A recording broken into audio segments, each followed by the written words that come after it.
Hi, everybody, and a very pleasant Tuesday evening to you, wherever you may be. The Dodgers welcome the Oakland A's back to Dodger Stadium. They haven't been here in almost 9 years. And, of course, the last 2 times they were here going up against the Dodgers in the World Series.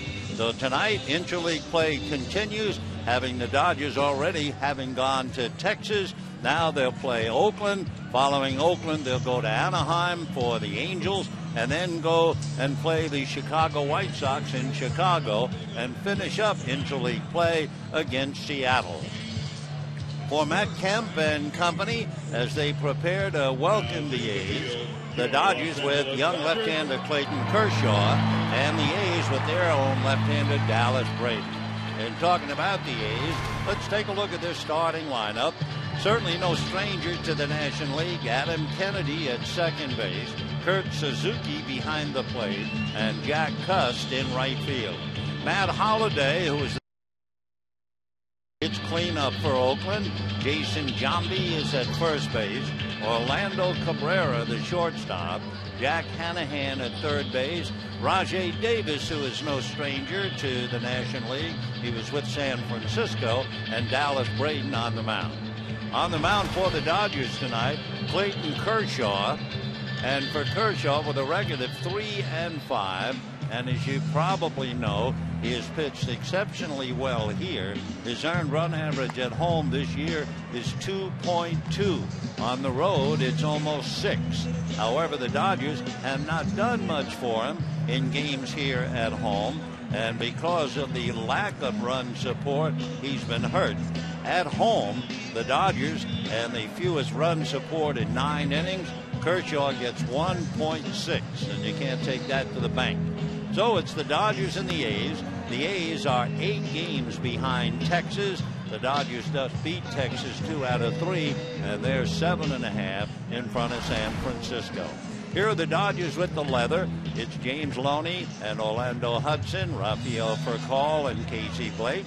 The outfield of Juan Pierre, Matt Kemp, and Andre Ethier. And, of course, Ethier once a member of the A's. And the battery of Clayton Kershaw and Russell Martin. For the Oakland A's, a team with young, brilliant pitching, but an offense that has been pretty dormant. In fact, they were just swept a 3-game series by the Giants. And in the 3 games, Bob Guerin's club scored a total of 3 runs and 16 hits. Of course, they ran into Tim Lincecum, Randy Johnson, and Matt Cain, and they can shut down any ball club. But the A's have not been here since 2000, when they won 2 out of 3 from the Dodgers. By the way, they've beaten the Dodgers 5 of the last 6 meetings and 12 of the last 19 overall. So here we go with Adam Kennedy to start it off. Left-hand hitter waiting, and Kershaw's fastball a trifle high, ball 1. One of the things about being a left-handed batter, Kennedy hitting .313, is the fact Kershaw has been very effective against left-hand hitters, and he comes back with a strike, and the count 1-1. Left-hand batters are hitting .149 against Kershaw. That's 7 for 47. So he has dominated them. 1-1 pitch on the way is fouled off, and the count 1-2. Meanwhile, the A's, who are 8-14 against left-hand starters, are hitting .204 as a team. And they've only won 8 of 22 against left-hand starting pitching. So Kennedy, trying to start them off on the right foot, takes very high, and the count 2 balls and 2 strikes. So Clayton Kershaw, 21 years old and growing up in the big leagues, 3-5. Last time out, made 83 pitches in 2 2/3 innings, and he was history. Pitch to Kennedy is down and away, ball 3. So for Clayton, of course, the whole idea, establish the fastball, then you have the curve, but above all, first pitch strike and cut down the number of pitches. The 3-2 pitch is swung on and popped in the air, foul off to the left. Russell Martin coming over, shedding the mask, but the ball is back in the stands, and the count stays 3-2. Interesting in his career how well Clayton Kershaw has done at Dodger Stadium. He's pitched in 17 games here, and his earned run average is 3. Goes out on the road, his earned run average is about 6. So Clayton trying to settle in, and Adam Kennedy fouling off a couple. 3-2 as Clayton into the windup. Left-hander deals. Fastball is promptly hit over the header for call into left field for a base hit. So Adam Kennedy, despite the numbers and the fact that Kershaw has dominated left-hand batters, opens up with a single to left. And as far as Bob Guerin is concerned, the manager of the A's, he's not dismayed by Kershaw and the fact that he has dominated left-handers. He has 5 left-hand hitters in his lineup tonight. You may remember Bob down around San Diego was a first-round pick by the Padres, and things never quite worked out for him. But he is here with the big club. Kershaw looks at Kennedy, works the first pitch to Kurt Suzuki, and that's in for a strike, and the count 0-1. Suzuki, the A's catcher, hitting .271 with 3 home runs and 22 runs batted in. Suzuki waiting, in the strike 1 pitch on the way to Kurt. He has a look, and that's in there. 0-2. He was born in Wailuku in Hawaii. Went to school at Cal State Fullerton. Played baseball on the island of Maui. And when the A's were going to retire 24, Ricky Henderson's number, he selected number 8 for Yogi Berra. The strike 2 pitch, and Suzuki lifts one into shallow left field. For call goes out. Pierre comes in, and it's Pierre for the catch. So Suzuki, a little fly ball to left, one away, and Jack Cust coming up. Cust with Matt Holliday on deck. Jack Cust, one of several boys from the state of New Jersey on the Oakland Ball Club. Flemington, New Jersey, to be exact. That's maybe 2.5-hour drive from Baltimore. He has a younger brother, Kevin, who was drafted by the Braves, and another brother who turned down the Cardinals and went on to school at Seton Hall. So Cust, left-hand batter, swings, doesn't get it, and the count 0-1. Jack Cust struggling over the last 12 games, hitting only .163. Hitting in the number 3 slot, and of course that's usually a premier spot for a hitter. So 0-1 to count to Jack. 6-1 and about 230. Throw to first, and back to the bag goes Adam Kennedy. As far as Kennedy is concerned, being a base stealing threat, he has stolen 6 out of 9, and Cust right now trying to advance him.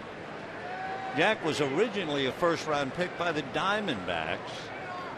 And when he finally came up to the National League, he came up with the Padres. The pitch in for a strike, and the count 0-2. So Clayton Kershaw surrendered the signal on a 3-2 pitch to Adam Kennedy. Then he got Suzuki on a fly ball, and he comes right back 0-2 on Jack Cust. C-U-S-T. Kershaw out of his stretch, looks over at first, back to the plate, drops a curveball in the dirt. Nice save by Martin. 1-2 the count.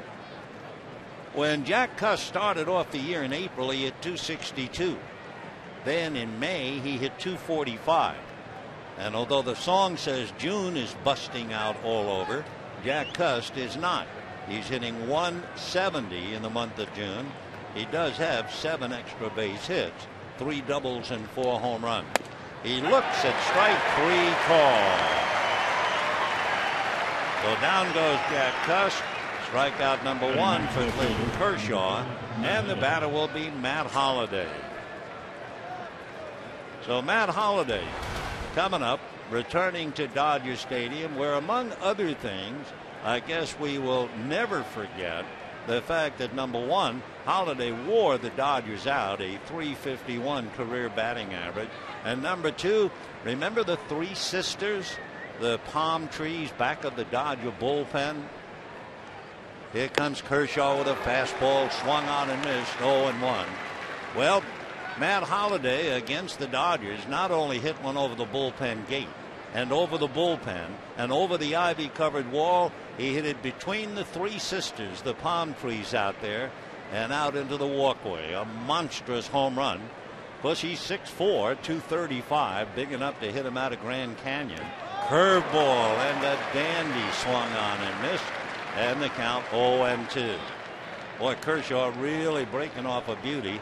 0-2 the count to Matt Holliday. Great all-around athlete out of Stillwater, Oklahoma. Clayton Kershaw out of Dallas. Matt makes his home now in Newport Beach. And in high school, he was just about the best high school quarterback in the country. Throw to first. Adam Kennedy back on the bag. So Matt Holliday has hit 17 home runs against the Dodgers. And of course, he's had some big years. He hit as many as 36 for the Rockies. He is struggling with 8 in the new league. Kershaw ready, very deliberate. Fastball is a little high. 1-2 the count to Matt Holliday. Holliday, 29 years old. He was a 7th round pick 10 years ago by the Rockies and spent over 4 years, just about 5, with a little time in Colorado Springs before going to the A's. Now the 1-2 pitch on the way. Fastball moves him off the plate, and a 2-ball, 2-strike count. Matt's dad was a baseball player at the University of Miami. His father, Tom, was on Miami's first College World Series team about 35 years ago. Got good genes. His brother was a first baseman in the Blue Jays organization. 2-2 the count to Matt Holliday. Kershaw goes to first. By the way, when we look at Dallas Braden, they say the young left-hander with Oakland has a great move to first base. So it'll be interesting to see it. Holliday waiting, 2-2 with 2 out. Kershaw sets up around the nose. Now he comes to the plate, dropping the curveball low. Blocking it in the dirt is Martin. 3-2 the count. So he went 3-2 to Adam Kennedy. Got Suzuki and Cuss. And now goes 3-2. And on deck is Jason Giambi. 3-2 the count. So they're not going to hold the bag. Kennedy will be going on the pitch. Kershaw left foot on the rubber, hides the ball back of the left hip, and Holliday tired of waiting and backs out. Clayton a long look into Martin. Adam Kennedy ready to go. And with 2 out, the 3-2 pitch to Matt Holliday is in the dirt for ball 4. Curveball. So runners at first and second, 2 out, and here is Jason Giambi. It's interesting that the last time the Oakland A's were here at Dodger Stadium was back in 2000, 9 years ago, and the only player still around is Jason Giambi, who walks up to the plate right now. Jason was born in West Covina, went to Cal State Long Beach, lives over in Las Vegas. Out of his stretch goes Kershaw. The left-hand hitting Giambi takes high, ball 1. Giambi is put together 6'3" and 230, and he's 38 years old. Came up to the A's way back in 1995, then went to the Yankees in 2002 and stayed with them until this year, joining Oakland.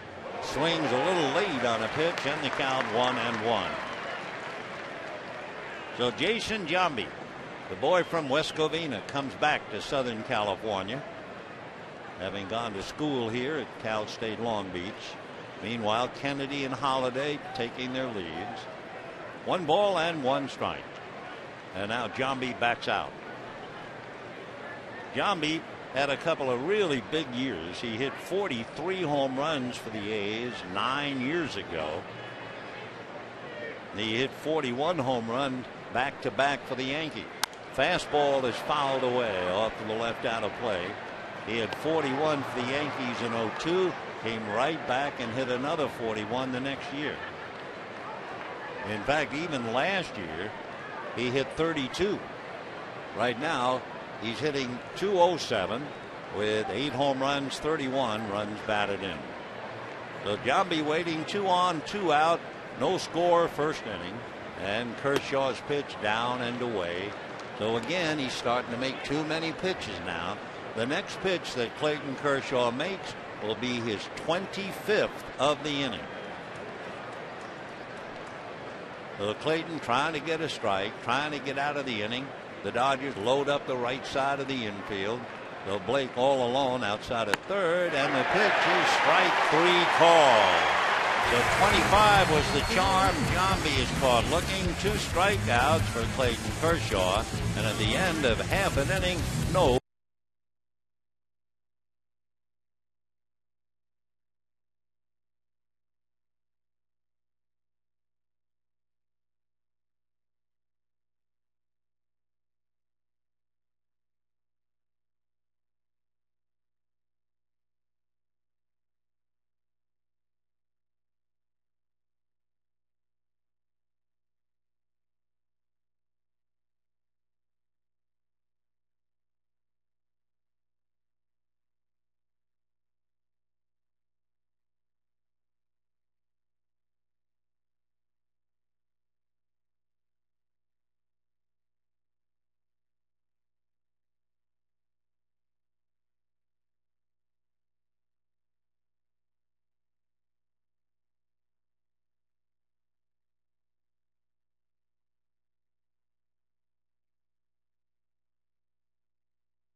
Hit a walk, but 2 strikeouts to bail himself out of a jam.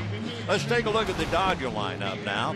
Juan Pierre in left field and Rafael Furcal at short. Orlando Hudson at second, and Casey Blake hits cleanup at third. James Loney at first, Matt Kemp in center. Andre Ethier drops down to 7. Russell Martin bats 8, and Clayton Kershaw the pitcher. On the mound for the Oakland A's is Dallas Braden. Born in Phoenix, makes his home in Lubbock, but was raised up in Stockton. And as he said, he couldn't wait to make a start against the Dodgers and swing the bat. Left-hander ready, in the pitch to Juan Pierre is inside, ball 1. 1-0 the count. Dallas is 6'1", 185. He'll be 26 the middle of August. And the left-hander's 1-0 pitch on the way. Fastball hit in the air to left field.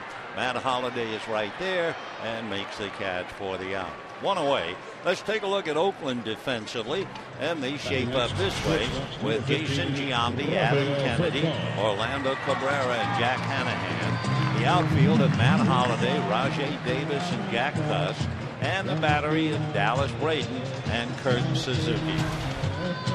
1 away, and here's Rafael Furcal with a modest 8-game hitting streak, batting right-handed and hitting overall .248. Braden's first pitch, fastball high and away, ball 1. So Furcal, 2 home runs, 14 runs batted in, and Rafael hitting .254 from this side of the plate. Promptly pops one in the air, foul off first base, down the line and back into the crowd. 1-1 the count to Rafael. Furcal, with his 8th straight, has been hitting .320 over that clip. So he's come alive, and as he said, feeling much better at the plate. 1-1 pitch on the way is taken a little low, ball 2. 2-1 the count. Dallas Braden, his fastball is somewhere around 87 to 90. He has a curveball, a cutter, and a changeup. Hard ground ball to short. Up with it there is Cabrera to take care of Furcal. So one shortstop takes care of the other.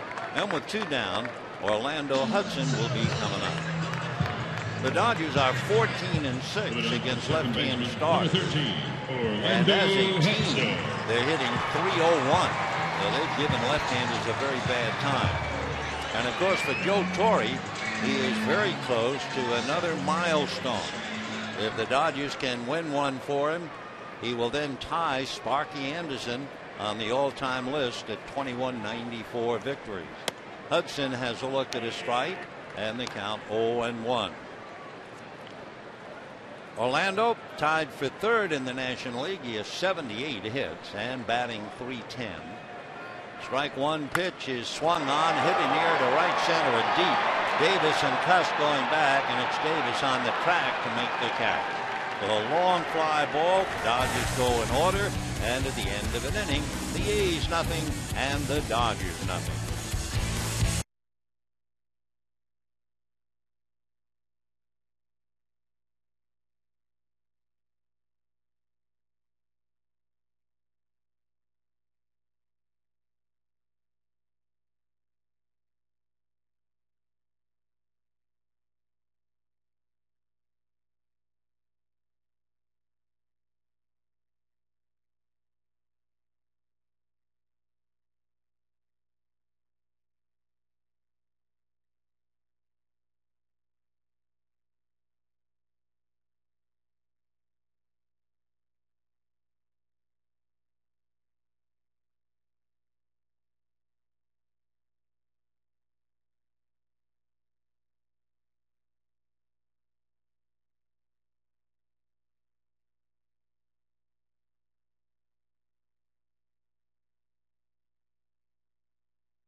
The temperature at game time 67 degrees.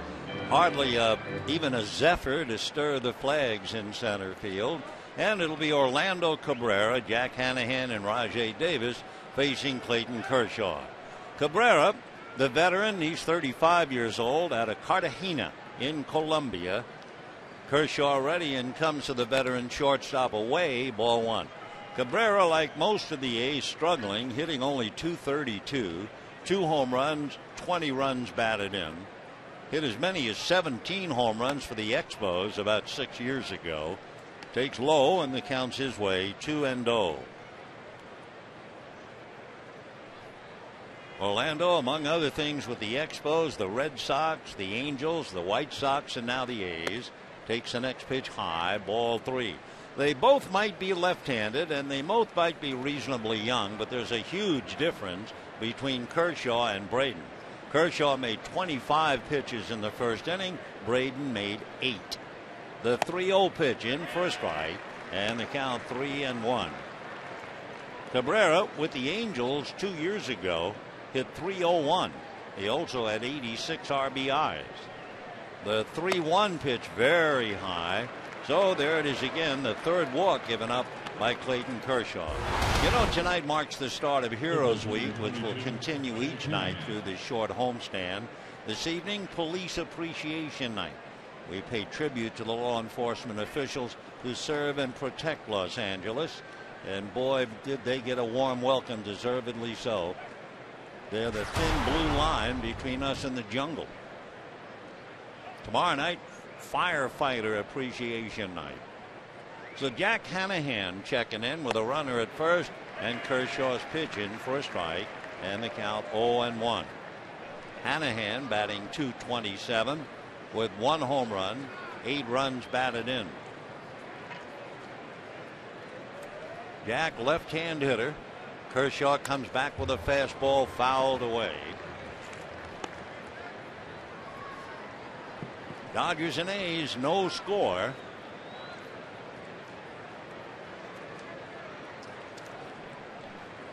A's had 2 runners in the first inning. Now they have the leadoff man Cabrera on deck. Rajay Davis. One hit so far in the game. The leadoff man Adam Kennedy, a little flare into left field. No balls and 2 strikes the count to Jack Hanahan.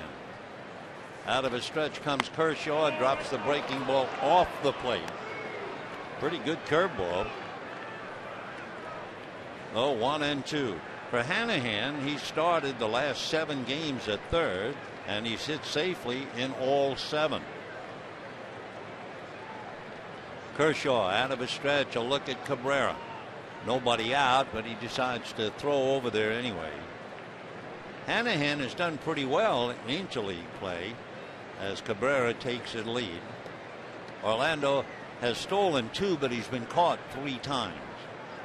Hanahan hitting .375 in a half a dozen interleague games.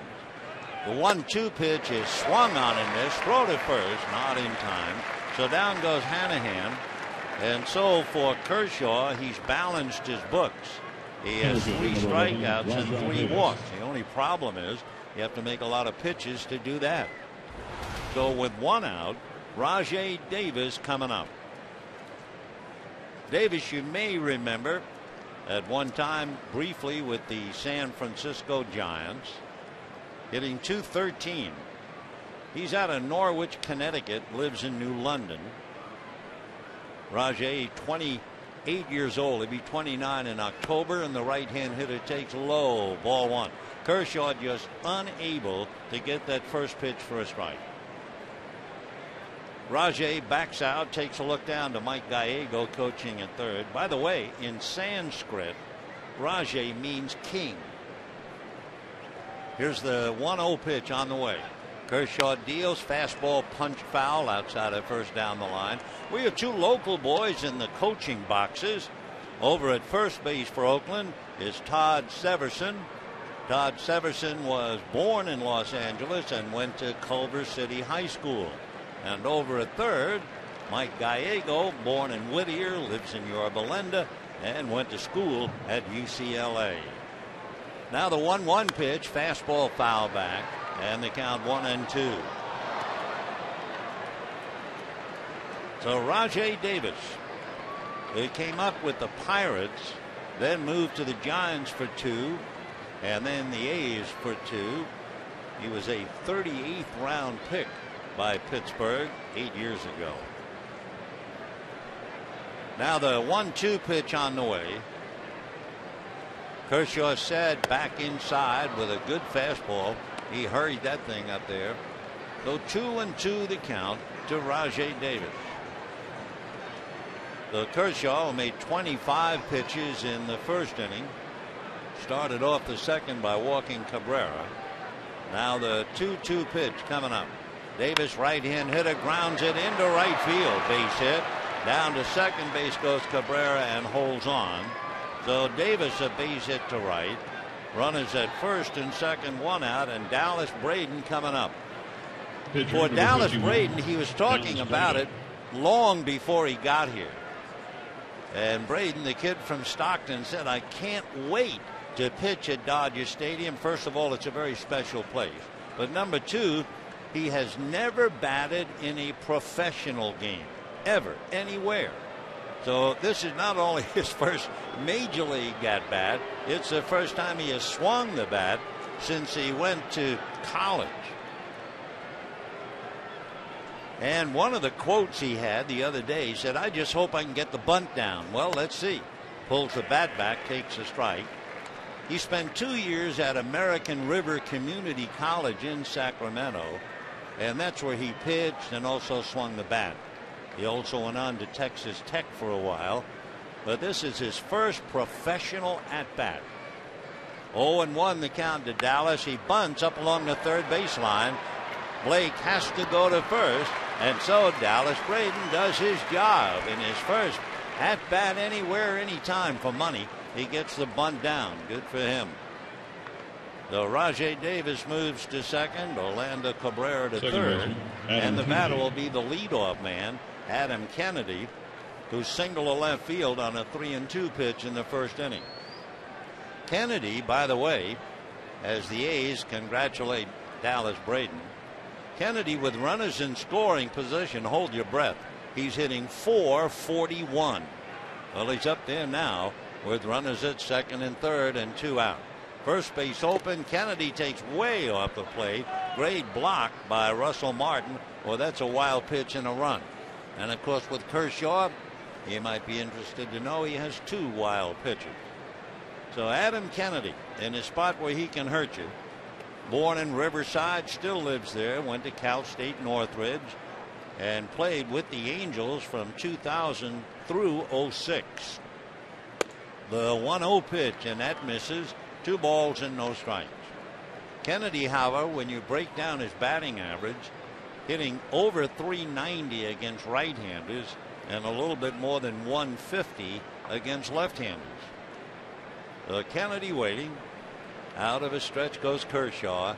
The 2-0 pitch, fastball in there, and the count 2-1. He hits 91 on the gun. So Kershaw in a jam in the first inning and making a lot of pitches here in the second inning, and the struggle continues for him. Kennedy waiting with first base open, and the 2-1 pitch on the way. Fastball swung on and fouled away. 2-2 the count.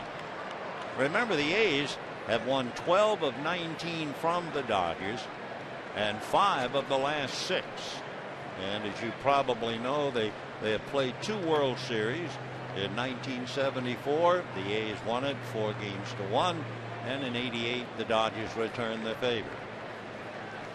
Deuce is wild, and the 2-2 pitch, slow curveball, hit slowly now to Orlando Hudson, who throws him out.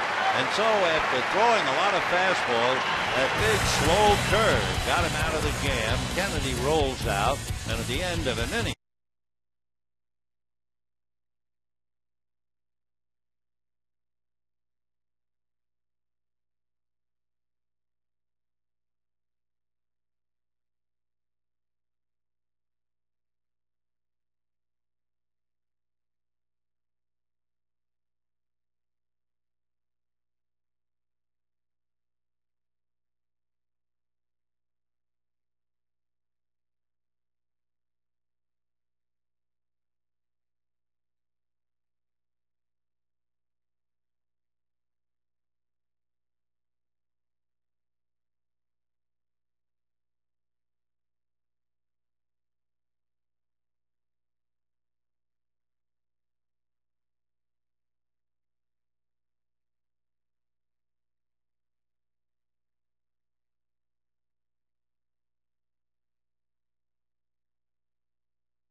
inning, no score in the ball game. The A's have left 2 men in each of the first 2 innings.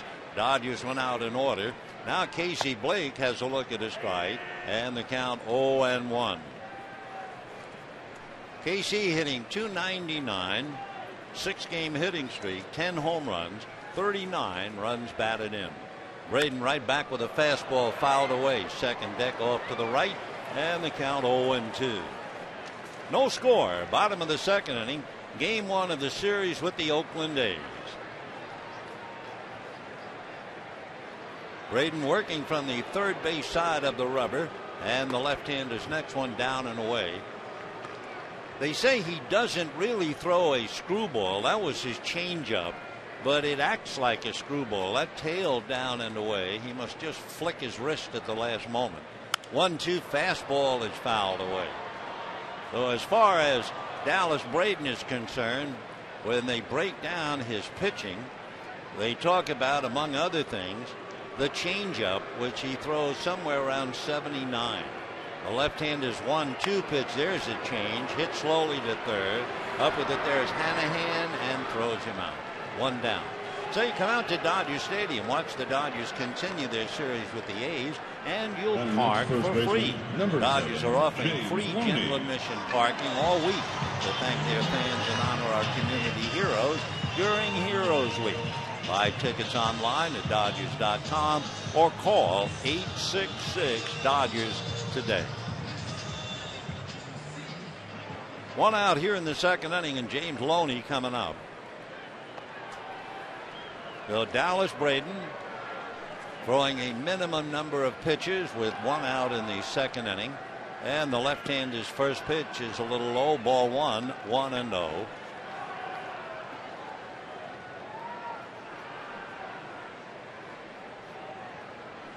Braden ready, and his 1-0 pitch on the way, and Loney fouls it off. James hitting .285. He has 2 home runs, 43 runs batted in. The Dodger hitters who have been most effective against left-hand pitching: Juan Pierre hitting .449. Blake was hitting .389. Here's the 1-1 pitch, and that's low. Matt Kemp is hitting .368 against left-handers. And the switch hitting Orlando Hudson was hitting .344. Dallas ready, and the left-hander's 2-1 pitch. Fastball hit deep down the left field line. Holiday to the track, reaches up and backhands it and makes a fine play. So Matt Holliday hauling in that drive by Loney, who for one reason or another hits far better on the road than he does at home. Loney is hitting .246 at Dodger Stadium and .323 on the road. One of those things that you just can't really figure out. So now, as Loney retires to the dugout to talk to Orlando Hudson, the batter is Matt Kemp. So the Dodgers are seeing it all from Dallas Braden, and his fastball in for a strike, and the count 0-1. He throws both a 2-seamer and a 4-seamer. Loves to throw the 4-seamer and basically inside the right-hand hitters. He comes away, and a 1-ball, 1-strike count. So Matt Kemp overall batting .308, 8 home runs, 35 runs batted in. And Braden ready and deals and just misses the outside with a fastball. His fastball clocked at 83. So as we said, it's not that he overpowers anybody, but he really has an idea of how to pitch. The 2-1 pitch on the way, a change lifted to left center and deep, but it's playable apparently, and Rajay Davis on the track to make the catch. So Braden retires 6 in a row, and at the end of 2, no score.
Score. Just looking at a youngster wearing a Dodger shirt in the stands and thinking what it would be like to spend one day right now and see the world through the eyes of a child.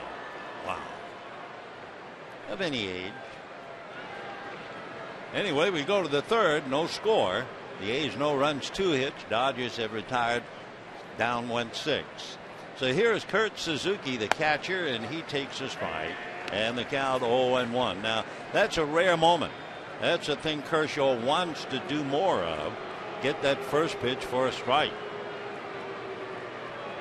Suzuki waiting, and the strike 1 pitch misses, and that balances everything. 1 ball and 1 strike. Kershaw started having made 46 pitches in 2 innings, and the fastball is low.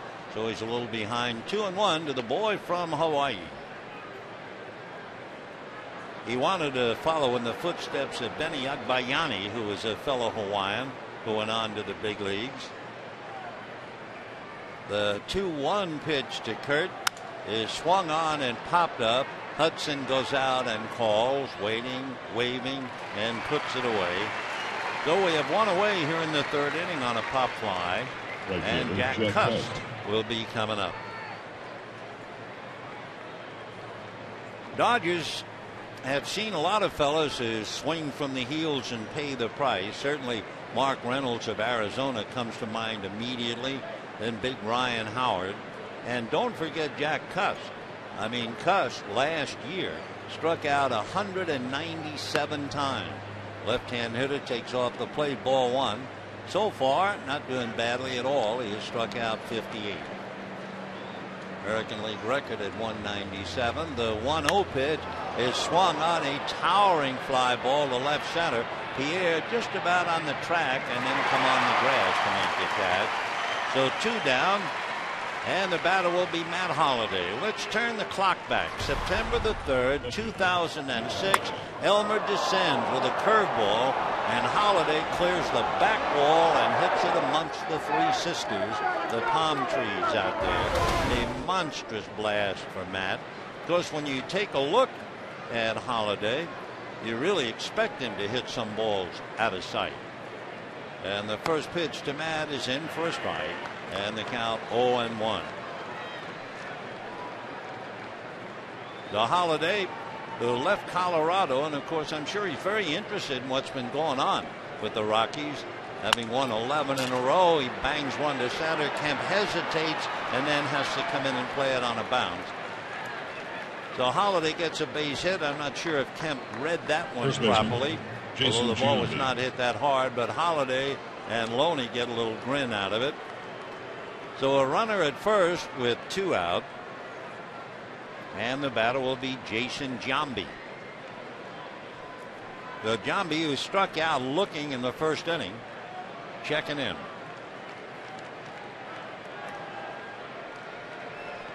Out of a stretch goes Kershaw, looks at first, works a fastball in there for a strike, and the count 0-1. Giambi hitting .206, 8 home runs, 31 runs batted in. Still playing after the only survivor really of the Oakland Dodger game in 2000. Pitch fouled away. Well, Jason is still here, still playing.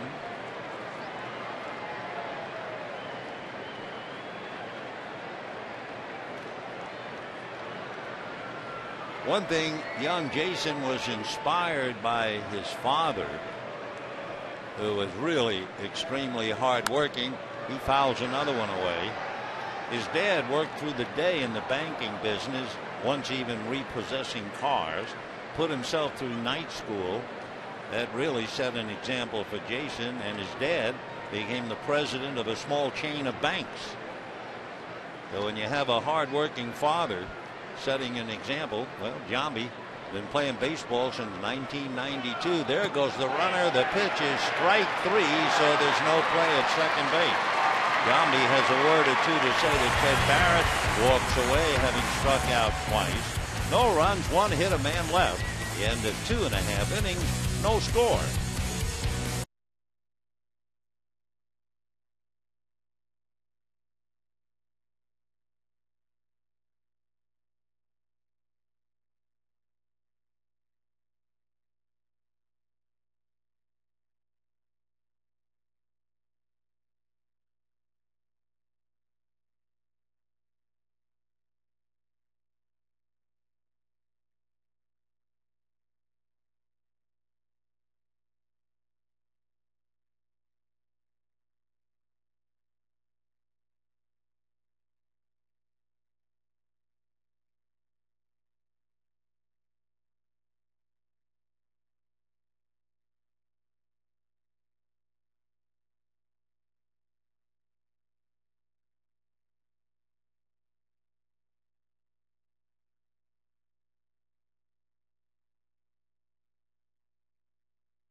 Brought to you by Jack in the Box, where you can get anything on the menu any time of day.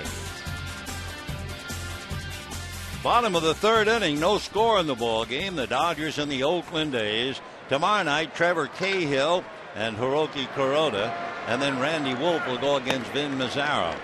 Meanwhile, Braden gets the first pitch in for a strike to Andre Ethier. How about this one? Andre Ethier and Dallas Braden were roommates. Dallas ready and deals off the plate. 1 ball, 1 strike. They were both in the Oakland organization in Double-A, and they roomed together when they were on the road. Braden ready, and the 1-1 pitch on the way. Fastball on the hands, fouled away, 1-2. Andre, of course, coming to the Dodgers in the deal that sent Milton Bradley to Oakland. But it's got to be interesting. You got to be thinking about it. You look down at each other. Former roomies and now battling for the dollars in the big leagues. The 1-2 fastball is a ground ball to the left of Cabrera. Orlando is up with it to throw him out. And we have 1 down. Braden has retired 7 in a row. You know, Dodgertown now is a home with its very own zip code, 90090. In celebration, the Dodgers are offering $90,090 $9 seats, including the next 2 games against the A's. So visit Dodgers.com/eSavers. Enter promo code for call 15. Russell Martin hitting .244. Struggling in the last 4 games. Takes off the plate for ball 1. 1 for his last 15. And in the month of June, hitting only .111. Now the 1-0 pitch on the way to Russell, and Martin takes a strike. 1-1. It's amazing ball players could be elevator operators. For instance, in May, Martin hit .330, and in June, .111. Hits a ground ball to third, waiting for the hop is Hanahan, and throws him out. So 2 down in the third inning, and all Dallas Braden is doing is retiring 8 in a row. And the batter now will be Clayton Kershaw. Dallas Braden, they say, has a huge heart. He does a lot of charitable work up in the Stockton area. But he's a youngster who really had to fight his way from the ashes. Not quite like the Phoenix, but he really had a tough childhood. The left-hander ready now, and the pitch to Kershaw, a strike. No father. His mom had cancer, raised by a grandmother, and in his own words, he was a wild one. The strike 1 pitch, breaking ball miss, and then all of a sudden the pieces fell into place. He realized he was wasting his life, concentrated on what he was so good at, and here he is in the big league. And everyone says he is a good kid. Well, he's more than that. He's a fine young pitcher. In fact, he's on a roll. He has pitched very well, the so-called quality start. He's had a string of them. The 1-2 pitch is a fastball fouled away. For Braden, he's 2-0 in his last 4 starts. He's received run support of 1 or less in 6 of his 13 starts. Left-hand hitters are batting .203 against him, and the curveball fouled away by Kershaw. He did pretty well to stay on that curveball and pulled it foul. So 2 promising left-handers, Dallas Braden and Clayton Kershaw, and the 1-2 pitch on the way, fastball on the hands, fouled off. Kershaw made 21 pitches in the second inning. Braden made 21 pitches in the first 2 innings. 1-2 the count. Braden ready, turns on the rubber, back he comes, and drops a little low. 2-2 the count. Braden a year ago had an afro-like hairdo. I mean, it was huge, as Kershaw fouls another one off. In fact, the guys in the bullpen were encouraging fans to call him Richard Simmons. Alan Embry said that Braden's hair looked like exercise guru Simmons. The 2-2 pitch is strike 3 call. Clayton knew it. That's that. First strikeout for Braden. 9 in a row. The young left-hander has retired. And at the end of 3, no score.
Dodger Baseball on KCAL 9 is brought to you by CarMax, the way car buying should be, and by Corona and Corona Light, official sponsors of the Time Out.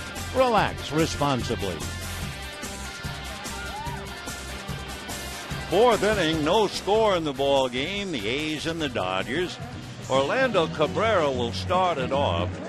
If you have a strong memory for these kind of things, you might remember when Orlando Cabrera played with the Angels in 2006.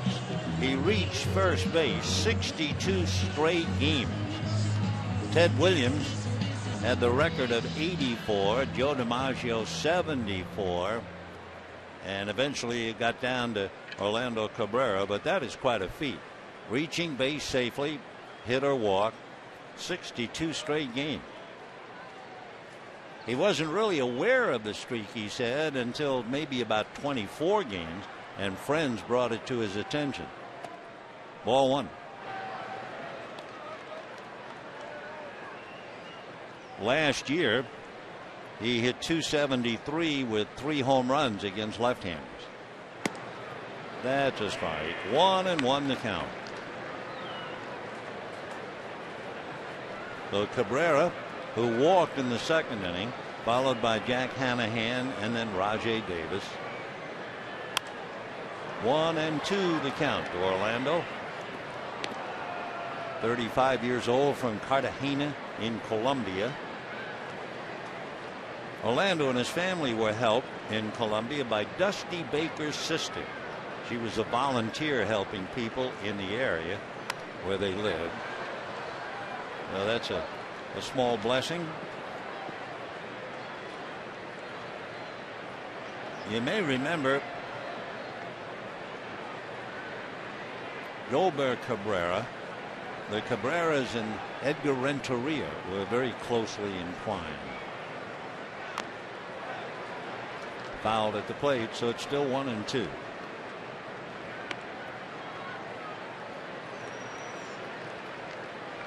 Originally signed as a free agent by the Expos in '94. His mom wanted him to go to school. Naturally, she's a school teacher. And he said, just give me 1 year to see if anybody signs me. And Montreal did. But a lot of the scouts turned away. They said, you're too short. Don't think you're ever going to hit. Well, he's 5'9", but he does weigh 185, and he has hit. 2-2 the count. Cabrera also says when he was in high school and then the University of Magdalena, he was a better basketball player than a baseball player. Pretty good fastball, and he fouls it straight back. 2-2.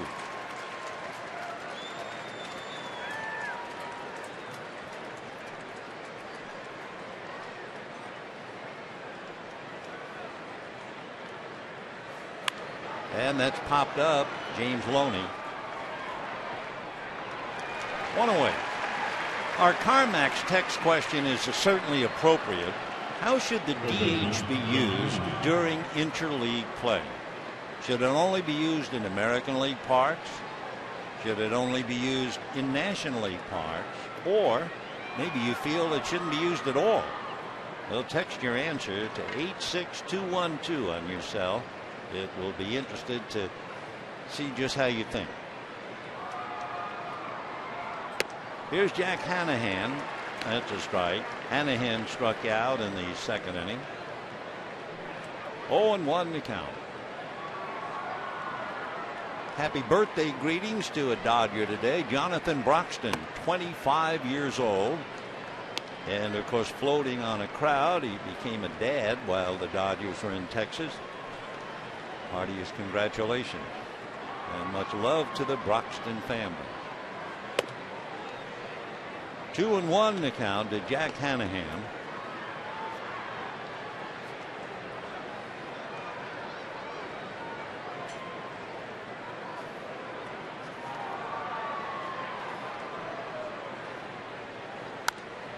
Foul ball out of play. Of course, that can really be a problem for Kershaw.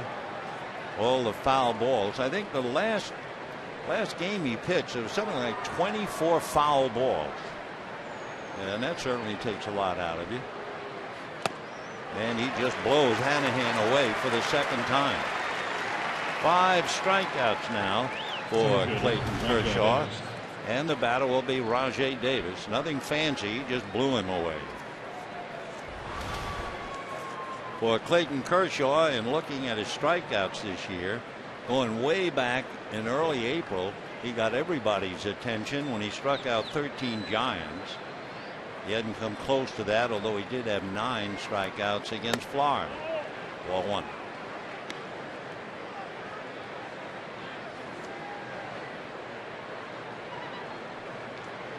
One and 0 the count. Foul back. So to give you an idea, Kershaw has made 73 pitches, and there have been 16 foul balls. And of course, they all take a little something from him. 1-1. Ball 2.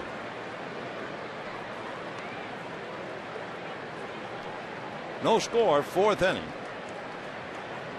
When the A's was swept in San Francisco, they ran into a giant buzzsaw, understandably. I mean, when you go to San Francisco or they come to you and you face Tim Lincecum, Matt Cain, and Randy Johnson, you have your hands full. And for Guerin, I mean, it was over before he knew it. Sunday's game with the Giants, 2 hours and 9 minutes. Fly ball, Ethier coming up for it.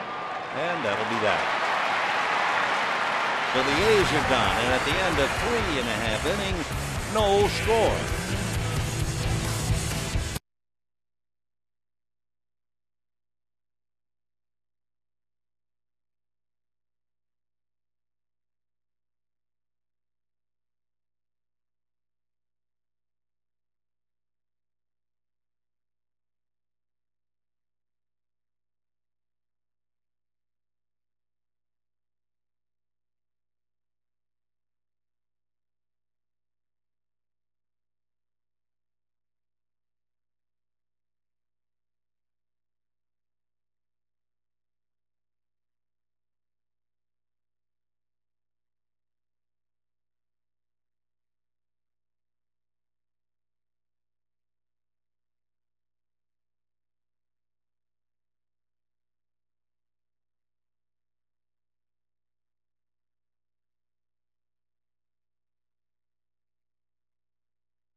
62-68-24. Enter now on KCAL9.com, brought to you by Wingstop. We go to the bottom of the fourth inning, no score, and it'll be Juan Pierre, Rafael Furcal, and Orlando Hudson. By the way, if you're wondering about Kershaw's pitch count, and that's always important, he had a 19-pitch inning, and he has now made 77. But meanwhile, it's been a walk in the park for Dallas Braden, who works now on Pierre. And a strike. Braden has retired 9 in a row. Pierre has been the most successful Dodger hitter against left-handers. He came in batting .449. 1-1 to count. In fact, the only hitter to give Braden a bad time, would you believe it? Clayton Kershaw. Kershaw had a 9-pitch at bat. Foul back, 1-2. Most of the Dodger hitters have not stayed around long, averaging maybe 4 pitches in at bat tops. 1-2 to Juan Pierre.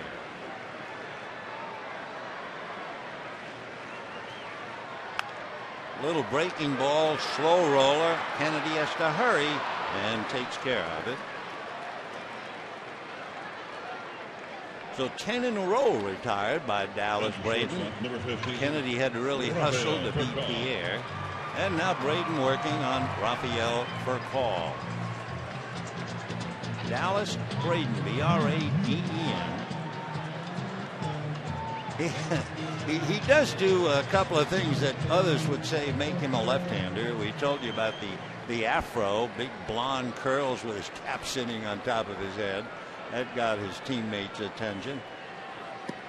That curveball is a beauty in for a strike. He has a tattoo, I understand, on his stomach of his area code.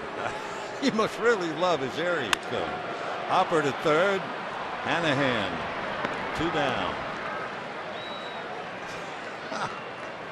The batter now will be Orlando Hudson. Dodger second baseman, number 13, Orlando Hudson. However, as we said, as a goofy and charming personality, he's a solid citizen. He does a lot of charity work for St. Mary's Interfaith Services. And having such a tough time growing up, he is really making it pay off now. He's inspired with his charity work. So here's Hudson. And a strike. 0-1. Dallas Braden, B-R-A-D-E-N. He's a dandy. Fastball, a little low. 1-1. When the A's went to Japan, they played the Red Sox to start last season, remember? Braden did not get the tattoo of Japanese characters on his neck that he planned to have inked while over there. He did get some unusual items at the Mizuno store. He has a contract with them. Pop fly to shallow right. Coming in for it is Cust. That'll be that. We'll tell you about the different items that young Dallas Braden bought in Tokyo when we come back, and at the end of 4, no score.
Universal Studios Hollywood, the entertainment capital of LA.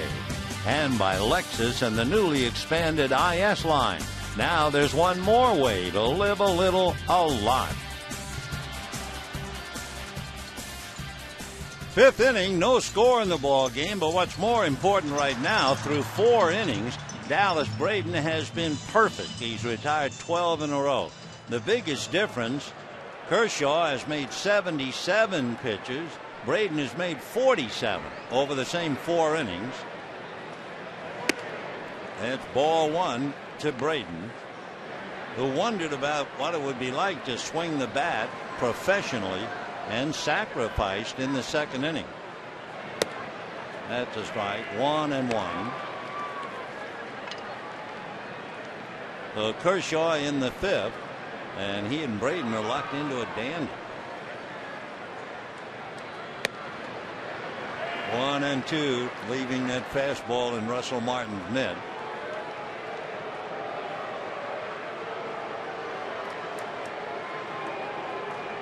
One and 2 to Dallas. And down he goes. So he is sacrificed, he is struck out, and he heads back to the dugout. You know, a reminder, kids can now train for the big leagues and play ball on the field at Dodger Stadium during Junior Dodger Training Days. Children 7 to 12 learn baseball skills from coaches and players and receive free Dodger jersey and a hat. Purchase today at Dodgers.com/Junior Dodgers. Or give us a call. That's 323-224-2646. Kershaw has a half a dozen strikeouts. Kennedy had a chance with 2nd and 3rd and 2 out, and Adam grounded out. A's left 5 men in the first 3 innings. 2-0. High fastball. Kennedy is an uppercut hitter anyway, so you can imagine how many fly balls he will hit with that swing. And even that pitch, he tried to uppercut it up around the shoulders. 2-1 to Adam. And a flare foul. 2-2. Trevor Cahill tomorrow night, and Hiroki Kuroda. The concluding game, Vin Mazzaro and Randy Wolf, as Hiroki works on the gum.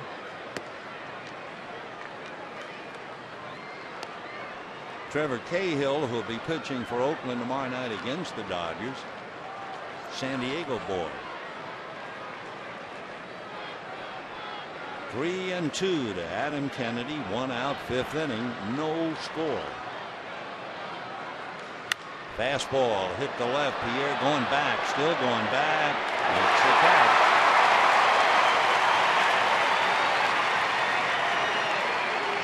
So Kennedy hits it hard enough. Flies to left. And the batter now, Kurt Suzuki.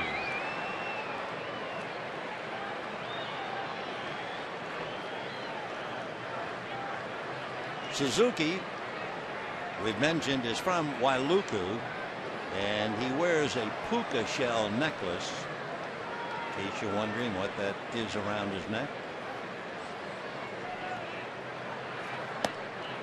He said he went to college one day, put the puka shell necklace on, and never took it off.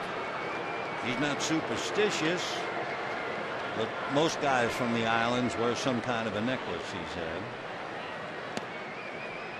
0-1 the count, now 1-1. Even though he grew up on Maui, his father's parents are from Japan. That's in the dirt to the screen.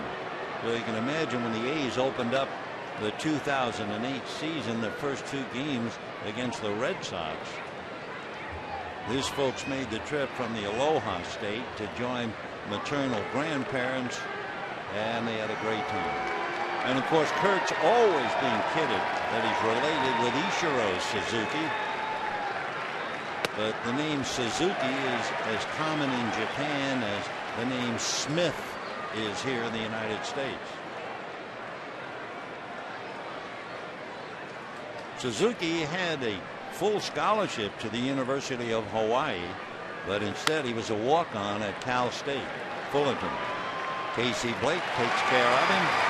So that's 7 in a row retired by Clayton Kershaw. One young left-hander inspiring another, and we have no score.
Here's a look at how our CarMax text message voting is going so far. Remember, we asked, how should the DH be used during interleague play?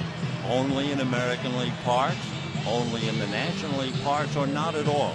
Well, the early returns, 57% of you say not at all.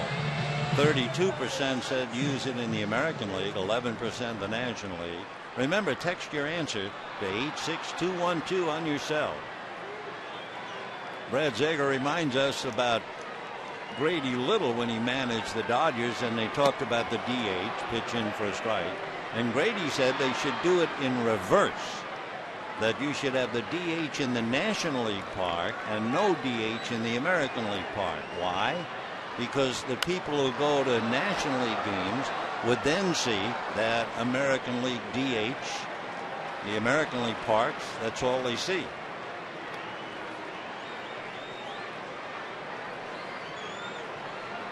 Casey Blake grounded to third in the second inning. Still 0-2 the count. This is what's so interesting about Braden. Not just that he's retired 12 in a row.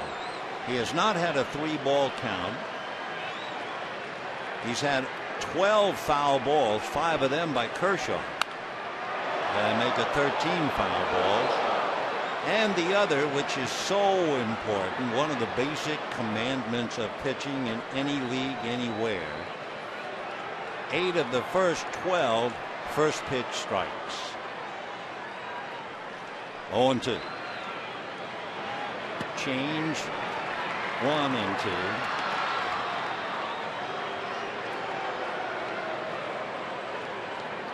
Dallas Braden 1-2. Well, Blake's going to make him work hard, that's for sure. Oh, we were talking about when Braden was in Tokyo and what he would buy, and the fact that he was under contract to the Mizuno Sporting Goods Company. That fouled away. And everybody with the A's thought, well, he's certainly going to wind up getting a tattoo. But instead what he did, he bought, number 1, an ambidextrous glove. It's a glove with 6 fingers, and it can be worn on either hand.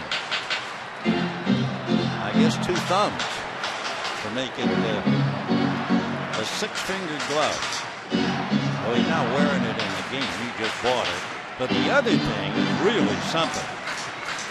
He bought a pair of cleats. And you say, well, what's the big deal about cleats? Well, first of all, he ordered a pair of fully patent leather white cleats, right down to the stitching. And then the cleats had gold spikes. Well, there's his first 3-ball count. Now he walks. Wait. So that breaks up the perfecto, but he still is not allowed to hit. So for the first time, he'll have to pitch out of a stretch, and we'll see just how much that's going to be. Now, wait a minute. I thought the count was just 3-2. I was a little surprised. I figured, well, I blew it.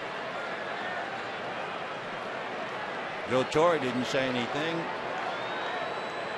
I always figure it's my fault. So in my mind, I'm saying that's ball 3. Now he goes to first, and I'm thinking, well, I messed up.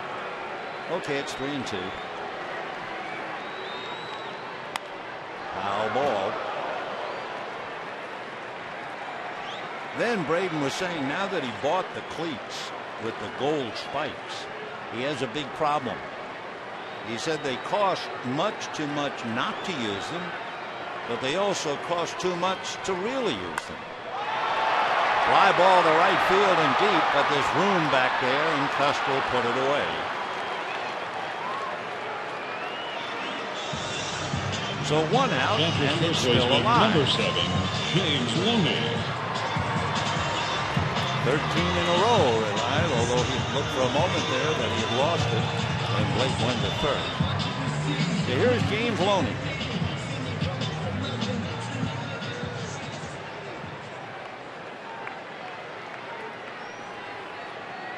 Loney hitting .283, fly to left field in the second inning. Starts him, little breaking ball strike. 0-1.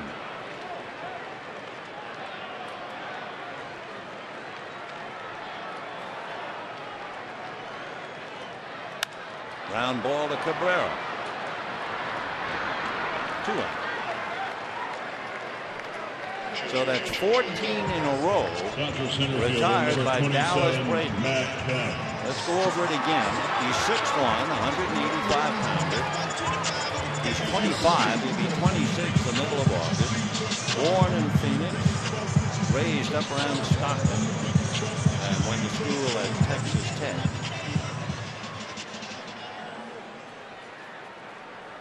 And with 2 out, here is Matt Kemp. Off speed for a strike.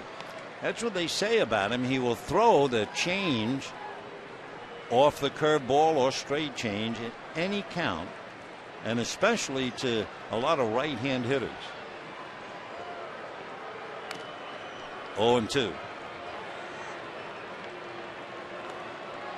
Everything he throws, especially the changeup, comes out just like the fastball.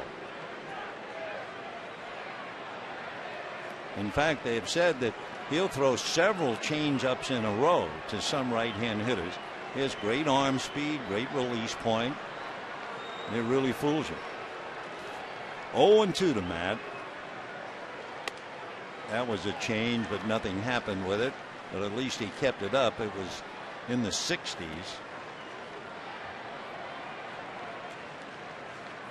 I've been reading about the fact that he learned to throw a screwball. Fastball hit to center. Stumbling on the release was Davis, and he's going to have to play it off the wall. I don't know whether he could have caught the ball, but Davis almost fell down. Instead of getting a jump, he almost went down. I really don't know, could he have made the catch? But stumbling as he tried to get out of the starting blocks. And it's too late. Yeah, the way that ball landed, I think, had Rajay Davis had a clean jump, he might very well have caught the ball. Only Rajay could really tell you, but anyway, there goes the perfect game, the no-hitter, etc., with 2 out in the 5th inning. Base hit by Kemp, and it brings up roommate against roommate again. Andre Ethier versus Dallas Braden.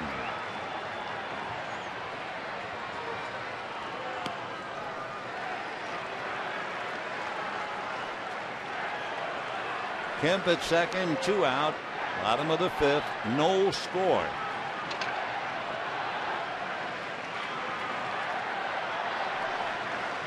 Kershaw has allowed 3 hits. Braden now has allowed 1. In the dirt, gets away, but Kemp couldn't see it right away, and by the time he did pick it off, he had nowhere to go.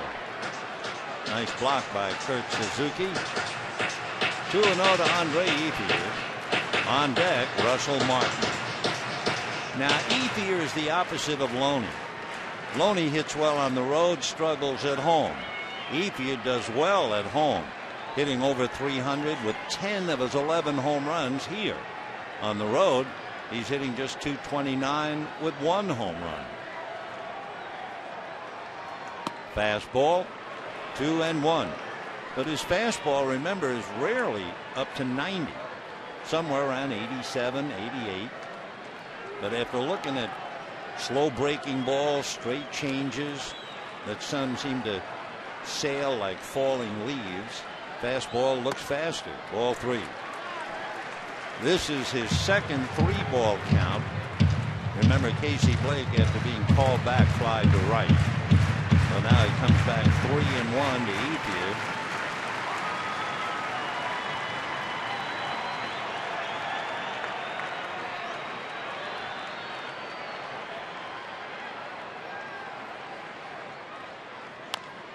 Little foul ball. You can just imagine the team is on the road. Dallas, Braden, Andre Ethier are roommates, talking about their hopes and their dreams about playing in the big leagues. Wouldn't it be fun if we both made the big club, the Oakland A's, at the same time? And baseball has a way of turning things around. And here are the roommates, one in an A's uniform and the other a Dodger, trying to get on the scoreboard and get the jump. 3-2. Just missed for ball 4. Well, that's his first walk. Now he's 2 on, 2 out. Russell Martin coming up. Martin grounded the 3rd in the 3rd inning.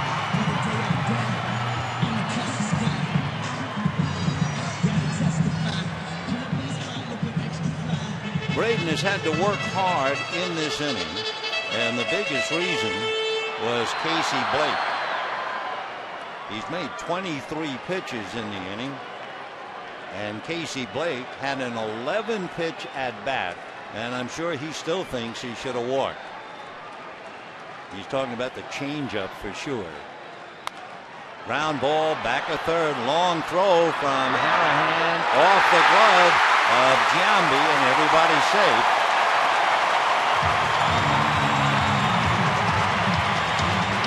So Braden is having a tough time in the inning. First of all, I still wonder about Rajay Davis not only not getting a jump but almost falling down, and that helped Kemp get a double. And now the long throw, and Hanahan bounces it. Giambi unable to handle it. Though with the bases loaded and 2 out, the batter is Clayton Kershaw. If nothing else, Kershaw had a 9-pitch at bat in the 3rd inning. There'll be an error charge to Jack Hanahan.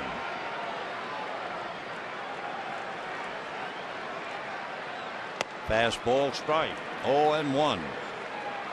So the 2 Dodgers who have really battled Braden, Blake with an 11-pitch at bat, and in the 3rd inning, Kershaw with a 9-pitch at bat. Another fastball, and just like that, Braden out in front, 0-2.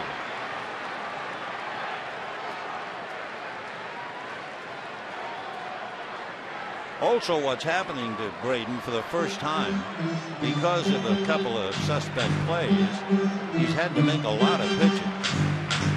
He was breezing 8 pitches, 13 pitches, 10 pitches, but now he's in the 20s. Only Rajay could tell you for sure. Looks like he's thinking about it. Of course, Hanahan just made a bad throw, but Braden turns it around, strikes out Kershaw. And that'll do it. No runs, a questionable hit, an error, and a walk, and it's still no score.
Could say something like, well, on this day, Nick Wilhite, the left-hander, started for the Dodgers, his major league debut, pitched a shutout.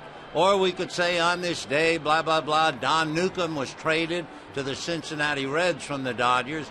But really, we want to concentrate on this day. A salute to the heroes this week. We honored the police department tonight, and tomorrow night the firefighters. And anyone who is involved with either association knows just how important they are to each and every one of us. So on this day and during the week, and if possible, every day of the year, say a prayer. Thank God for the policemen. Thank God for the firefighters.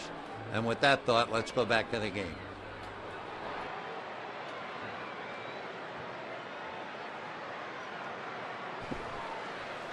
Dodgers and the A's locked in a beauty, and looking on some of the honored policemen who are here tonight. Dodgers load up the right side for Jack Cust.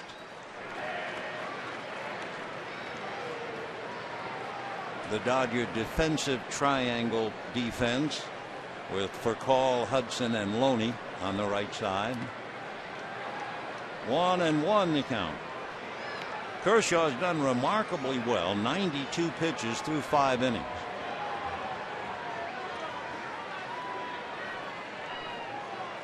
No score in the 6th. 1-2.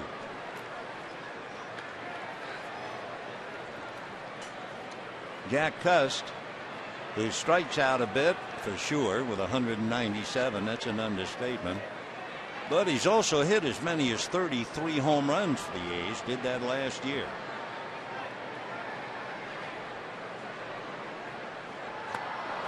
Down he goes. 7 strikeouts for Clayton Kershaw. Well, it's been a while. Last time he had anything close was the 9, the middle of May against Florida. After that, it's 3, 4, 2. But of course, he hadn't been around long. When he goes 7 innings, that's when he piles them up. And like we mentioned, way back in April, he struck out 13. Well, here's Matt Holliday, walked and singled. And hooks one down the line, foul. 0-1 the count.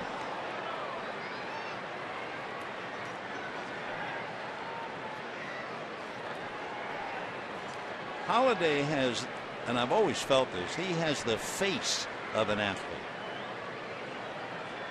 You look at Matt head on, and he really has that kind of a face. You see him in street clothes, you'd probably think he was probably a quarterback in football or a baseball player. 6'4", 235, high cheekbones, all the things you would expect. 29 years old.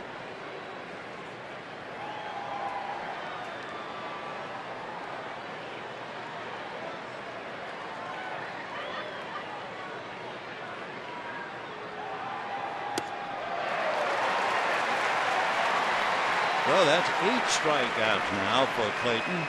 This is the beginning of the 3-game series, remember. Tomorrow night, Trevor Cahill and Hiroki Kuroda. And then the concluding game Thursday night, Vin Mazzaro and Randy Wolf. Then the Dodgers will go to Anaheim and play the Angels, and then play the Chicago White Sox in the Windy City before coming home to play Seattle.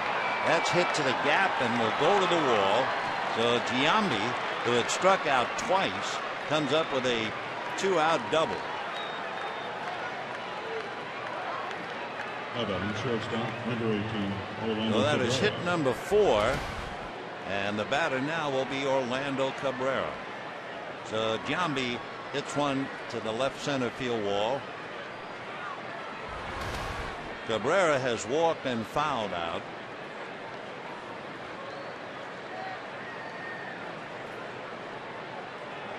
No runs, 4 hits for the A's. No runs, 1 hit for the Dodgers. Whoa! The first to walk him almost went to the backstop. This thing really took off. So the intentional walk to Cabrera, and the batter will be Jack Hanahan. Hanahan has struck out twice in the second and in the fourth. He got a lot of fastballs, and that just put him away. So it will be interesting to see what Kershaw does now with Hanahan, with 2 on and 2 out and no score in the 6th. By the way, Kershaw has made 13 pitches this inning, though his pitch total now is 105. And Rick Honeycutt is going out to talk to him. And of course, Rick Honeycutt had some of his finest years with the A's. So timeout while Honeycutt tries to bail him out. Down in the Dodger bullpen, Ronald Belisario loosening up.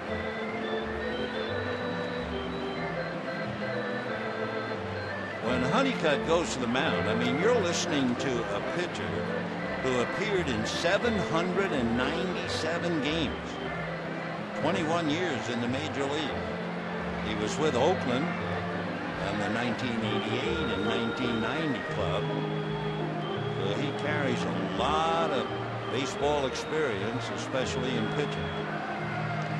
It's one thing to explain to a 21-year-old left-hander, and it's another now to get it done. So we'll see. So first and second, 2 out, 6th inning. Hanahan is not going to come up. Instead, Nomar Garciaparra is going to come up. What a moment to see Nomar. So Nomar hitting .255, 2 home runs, 8 runs batted in. And for him, of course, you have to have butterflies no matter how old you are to come back and play before the home folks in a ballpark where you played for almost 3 years. Oh, sure, most of his lifetime with the Red Sox, a couple of years with the Cubs, but he's back here, the boy from Whittier, and here he is. Last year, he hit .264 for the Dodgers. He had 8 home runs, 28 runs batted in. His first year with the Dodgers in '06, he had 20 home runs, 93 RBIs, and was the National League Comeback Player of the Year. So here he is hitting for Hanahan, and he'll do the hands, the twisting, the pulling. He'll do the tap dance. It's the same old Nomar. And up there now with a chance to hurt.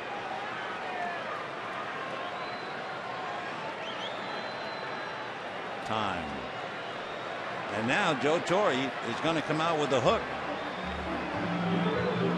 So what Joe was waiting for, he had Hanahan, a left-hand hitter, and when they took a Hanahan out and sent up Nomar, Joe then decided it's time to play a trump card and bring in the right-hander to go up against Garcia Parra. So Ronald Belisario is on his way in. Clayton Kershaw with 8 strikeouts on his way out. No score, and we'll be back.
Pinch hitter, number 1. Great effort by Clayton Kershaw. 105 pitches. He allowed 4 hits. So far, no runs, while striking out 8. However, he's in a tough spot. He can't win. He could lose. And the runners out there is his responsibility as Belisario faces Garcia Parra. Fastball strike, 0-1. The Bull, the Beast, whatever they want to call him, he's a workhorse. 33 games he's been in. Dodgers have played 65, and he's been in a little more than half of them, and Wild pitches the runners to second and third. For Belisario, that's his 3rd wild pitch.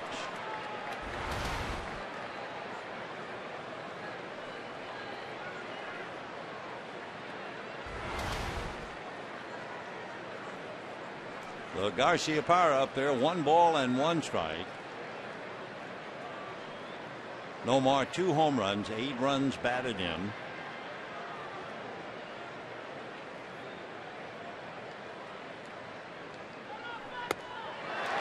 One and 2 to count. Nomar, in his entire career, and remember, I mean, he hit as many as 35 home runs, never struck out 100 times. In fact, in looking through his career, you'd have to go all the way back to 1997.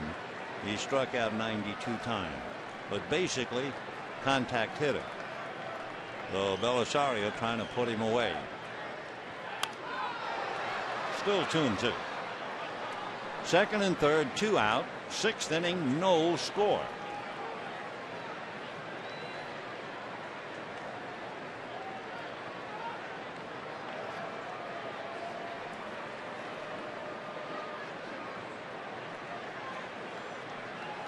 Two and 2.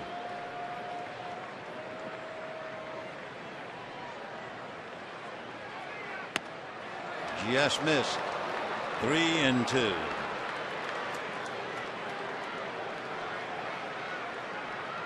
Giambi down the line from third. Cabrera at second. 2 out.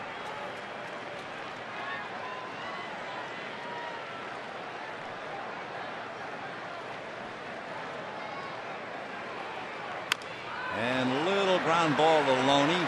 He'll do it himself.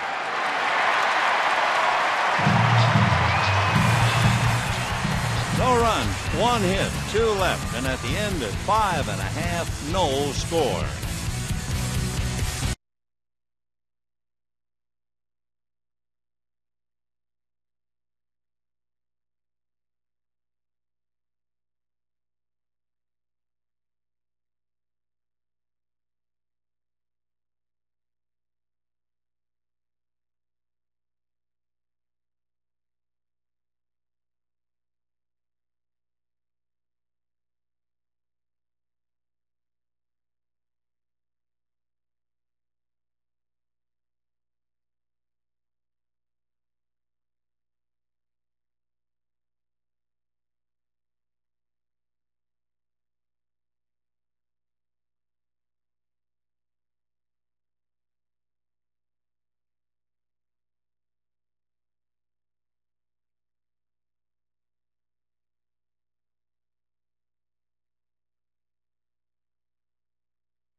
Dodger Baseball on KCAL 9 is brought to you by Infinity, luxury cars that inspire at every turn. On a beautiful evening here in Los Angeles, we're looking at a beautiful game. No score, bottom of the 6th inning. The A's thoroughly frustrated. They've left 7. They've had rallies in the 1st, 2nd, and in the 6th. The Dodgers had 1 chance in the 5th. And a curveball to Pierre, a strike. 0-1. Pierre flied to left, grounded out. 0 for 2. Little ground ball to Cabrera. 1 away. For the A's, they have a new third baseman. Bobby Crosby has taken over since Hanahan went out for Garcia Parra. Dodger shortstop, Rafael Furcal.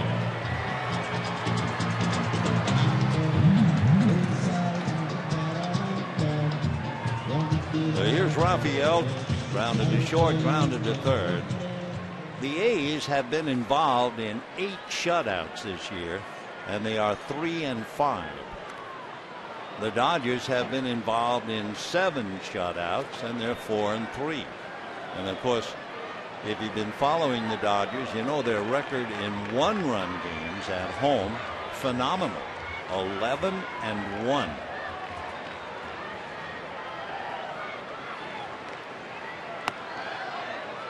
One ball and 1 strike.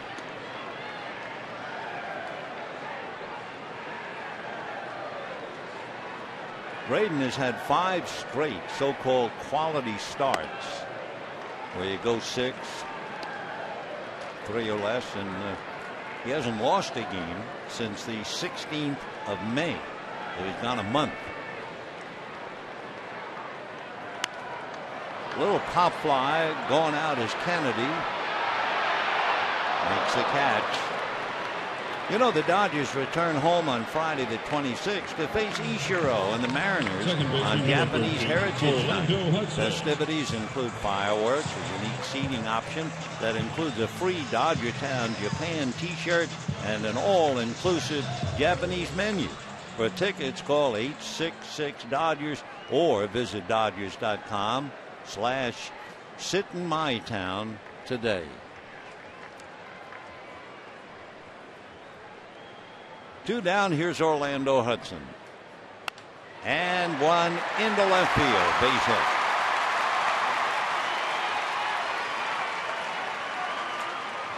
So for the Dodgers, they come up with their 2nd hit.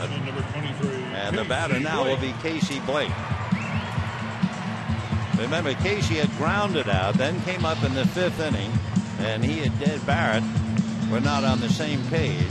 Blake thought it was ball 4 and went to first. Ted called him back. It was only ball 3, and then he flied to right.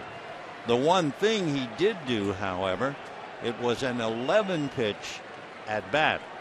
Then after Loney grounded out, Kemp hit the ball to the gap. Rajai Davis got all tied up and almost fell down, and the ball went for a double. Now this is the first time we've seen what Braden does, and we've talked about the fact he has a wonderful move. What he will do, his left foot, which is the back foot, he will back off the rubber, and without throwing to first, his upper torso is strong enough he can throw to first. And he gets a lot of runners. Pretty hard to do that.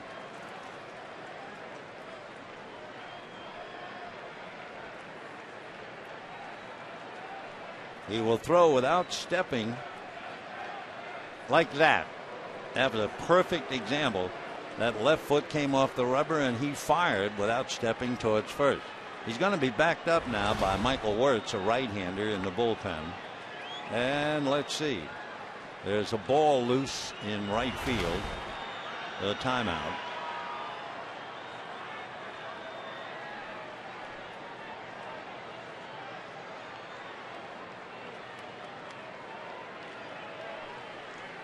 One ball and no strikes. Change. Oh, it looks like a balloon and somebody has cut the string, and he throws it with the exact same arm speed of the fastball. 1-1. He's close. Well, for Hudson over there, he's 5 for 5 in stolen bases, so you have a good, knowledgeable base runner, and you have a very tricky left-hander on the mound. 1-1. And a strike. 1-2 the count.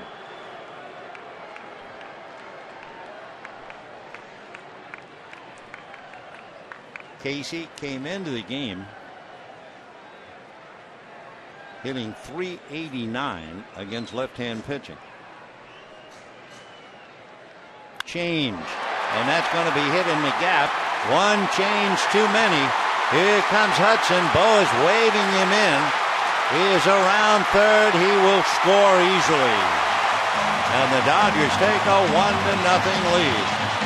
So live by the changeup. You can die by the changeup. And Blake hits it in the gap, and the Dodgers take a 1-0 lead.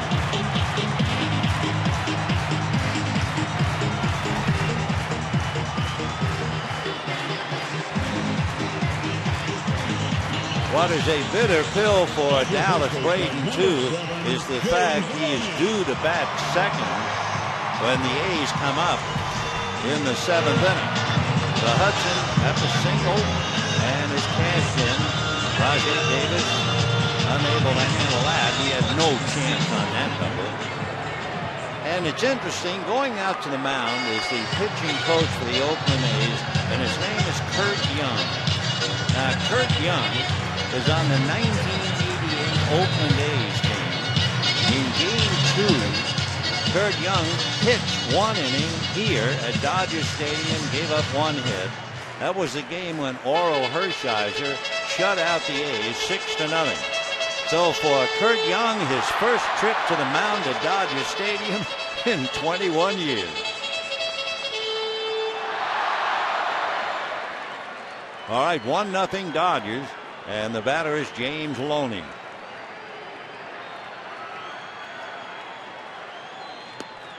Ball 1.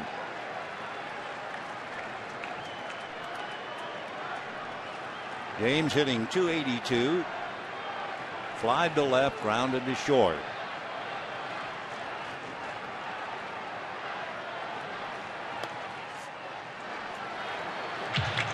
Casey Blake, by the way, with that RBI, now has 40. So he's just a couple behind Loney. 2 balls and no strikes.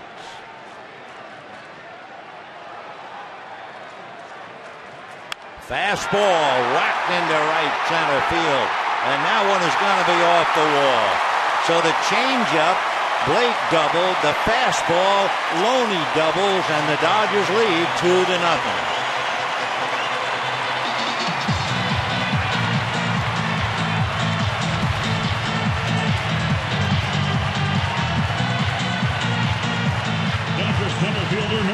So two long doubles to the gap in left center, to the gap in right center. 2-0 Dodgers. And the batter now is Matt Kemp.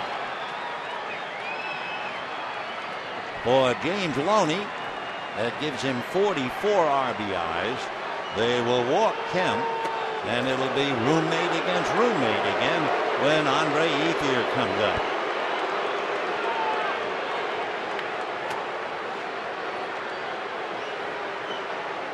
This is the second walk given up by Dallas Braden, but this one intentionally granted.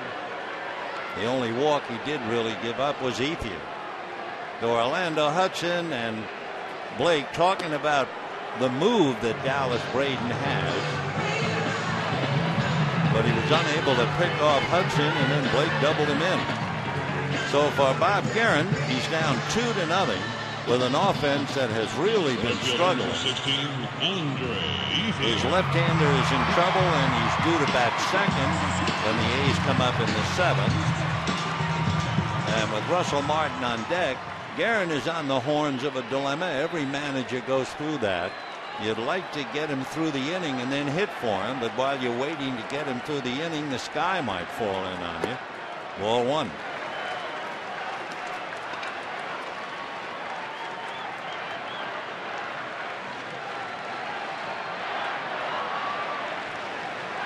Ethier grounded to short and walked.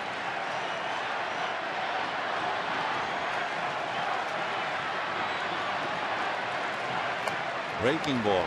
So he got burned on a changeup to Blake, and he got burned on a fastball to Loney. So a couple of breaking balls, and he's behind 2-0 to Andre Ethier. This will be an inning where he is now going to make his 21st pitch.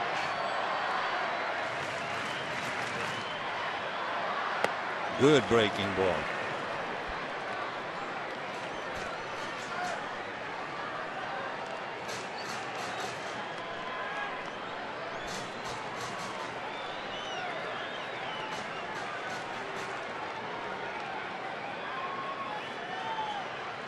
Fastball after all those breaking balls, but Davis will catch this one, and that'll be the inning. However, coming off a 27-pitch inning in the fifth inning, the Dodgers finally get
is brought to you by Bud Light.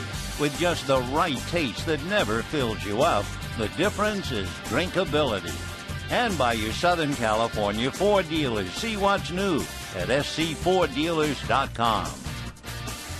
Dodgers break through and lead the A's 2-0. We go to the seventh inning. Dallas Barton finally struggling, and Braden comes out. Barton will bat for him. So it's Davis, Barton, and Kennedy in that order. Braden, after a 27-pitch inning in the fifth, Made 22 pitches in the sixth, and that got him. That's a strike to Davis. Rajay Davis single to right and flied to right. 1 for 2. Only Rajay could be the one to tell you whether he could have caught the double by Kemp in the 5th inning. That broke the mood. 0-2 the count. Nice catch down there.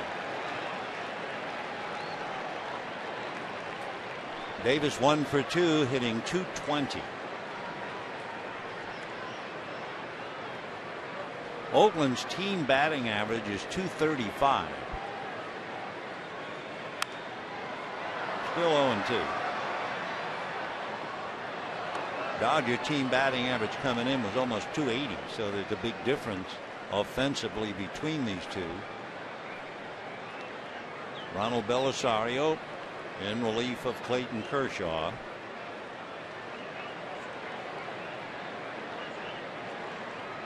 Got Garcia Parra with 2 on in the 6th inning.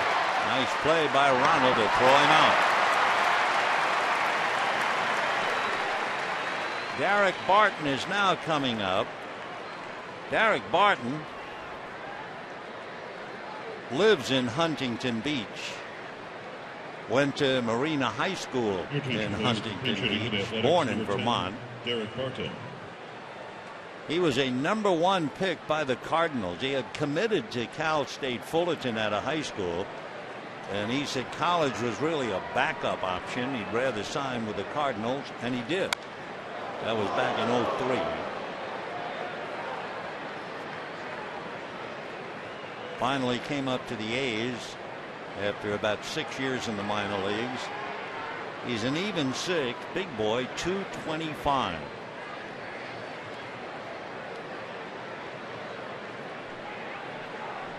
And 1. And another strike. He's in a hole 0-2. 2 years ago, he was the A's minor league player of the year.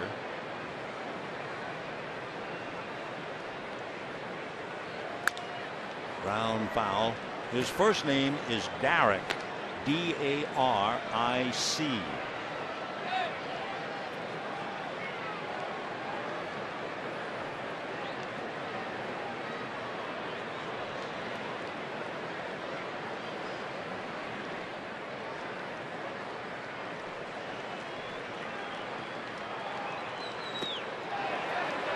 No swing. Third base umpire Andy Fletcher.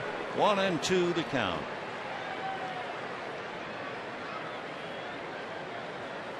When Barton was called up in '07 to make his major league debut, he had 9 hits in his first 5 games.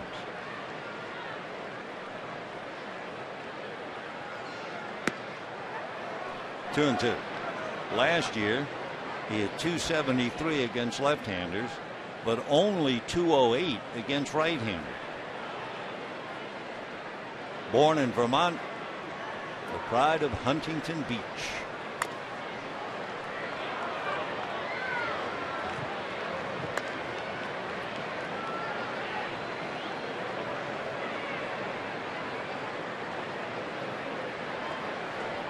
Two and two to Derek.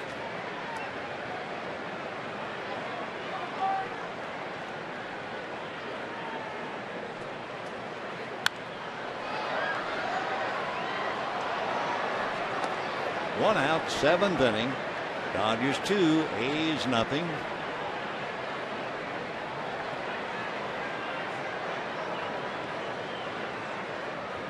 A's rallied.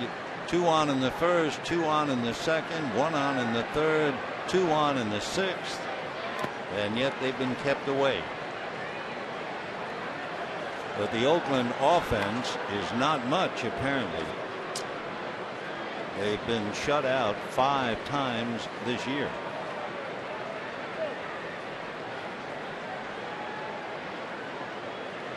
Three and two. And a line drive to Ethier. So Barton hits it hard. 2 out. Adam Kennedy coming up. Well, here are the final numbers for our CarMax text message question. We asked, remember, how should the DH be used during interleague play? Only in American League parks, only in National League parks, or not at all?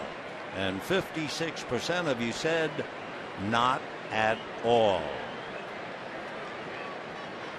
Well, this is a National League town. 4-1.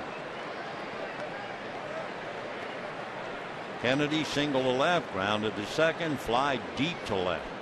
1 for 3. 1-1. Belisario is due to bat second in the 7th inning. Left-hander Brent Leach is throwing down in the Dodger bullpen. Though we'll see whether this is Ronald's last inning or not.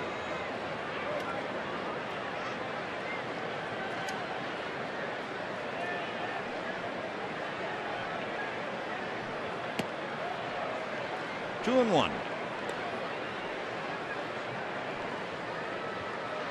Corey Wade is also up in the Dodger bullpen, so it remains to be seen. 2-1 the count. 2-2.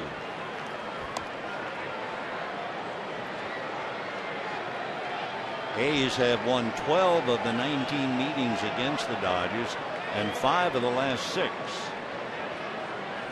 The A's have lost 3 straight, swept by the Giants. Dodgers have won 2 straight against Texas. 2-2. Fastball. Rafael Furcal. So 4 outs gotten by Ronald Belisario at the end of 6.5 innings. Dodgers 2, Athletics nothing. Crowd now asked to stand.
Dodger Baseball on KCAL 9 is brought to you by your Southern California Toyota dealers. Toyota, moving forward. And by Tecate Light.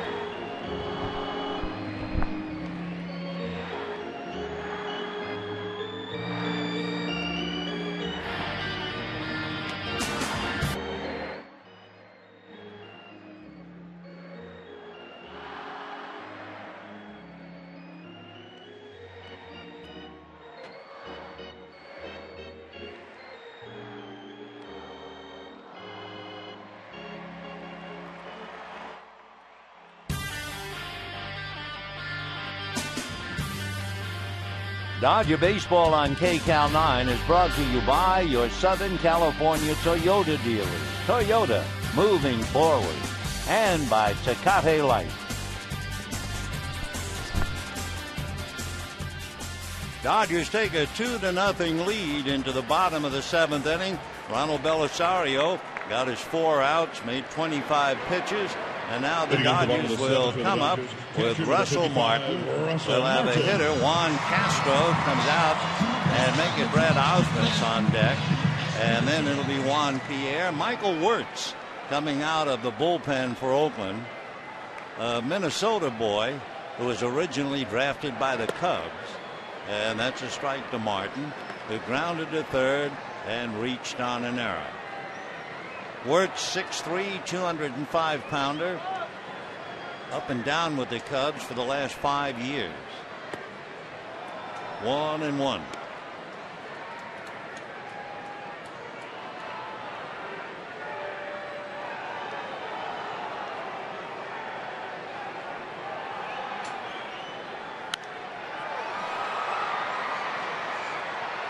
Rajay Davis is waiting and puts that away. So 1 out in the 7th inning. And Ausmus now is being called away. And Mitch Jones, who is just called up, will be coming up to hit. Mitch Jones is kind of an interesting guy when you realize the power that he has. He's 6'2" and 210. Making his major league debut. He is 31 years old. He'll be 32. And he's been in the minor leagues since he was drafted by the Yankees in 2000. Went to school at Arizona State.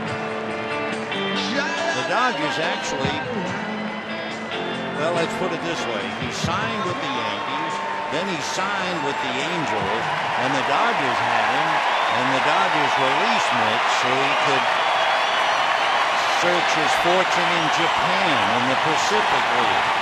And then he came back to join the Dodgers now, having been just called up from Albuquerque. Show you how tough it must have been. In 2 years at Columbus, he hit 48 home runs and never got a call from the Yankees. So here he is making his major league debut, and the crowd really rooting for him. Check swing, and the swing says Edwin Johnson, and the crowd boos him. Well, they're pulling for Mitch Jones out of Orem, Utah. Been in the minor leagues in Japan for over 9 years, just about 10. 1-1 to Mitch. He's got to be fighting some butterflies for sure. 2-1 the count.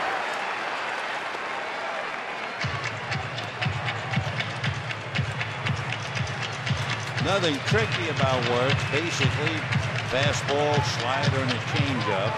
But he does throw hard. Fastball, a tendency to sink. 2-1 the count to Mitch Jones.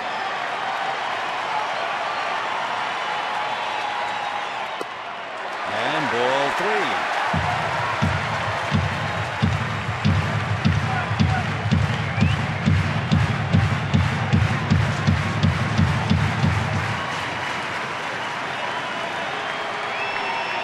To Mitch.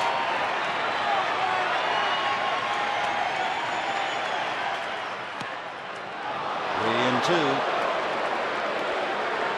Just imagine, he's waited almost 10 years for this very moment. Wow. Over 1,000 games, 700 RBIs, 221 home runs, and finally got called up. Ground foul.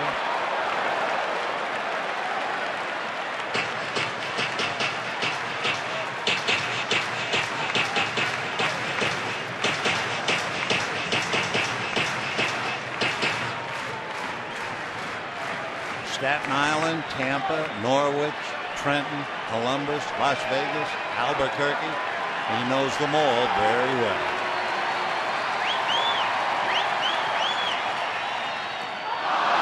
Oh, life is so cool. And this game is really cool. Some guys get lucky and hit a home run in their big league debut or a base hit. Mitch gets a round of applause. Down he goes. Left fielder, Juan Pierre. So with 2 out, the batter will be Juan Pierre. Mitch no doubt feels very much alone right now.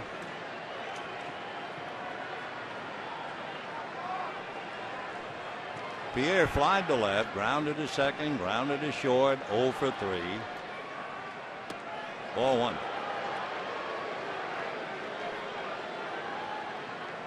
I was looking in the Dodger dugout, and the one player who just came over, put his arm around Jones, patted him on the back, Andre Ethier. Well, that was nice to see.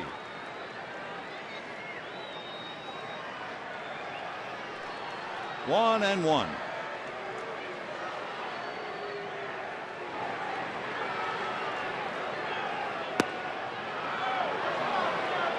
Boy, a lot of sink on his pitches. 1 and 2 to count.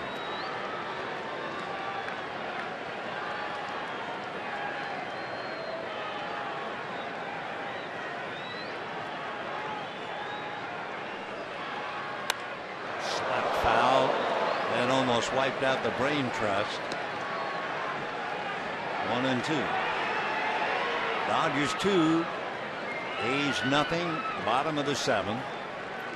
Mike Wirtz in relief.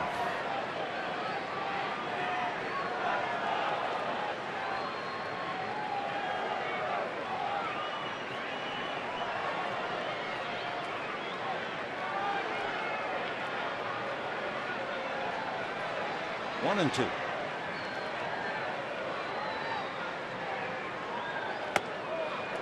2 and 2.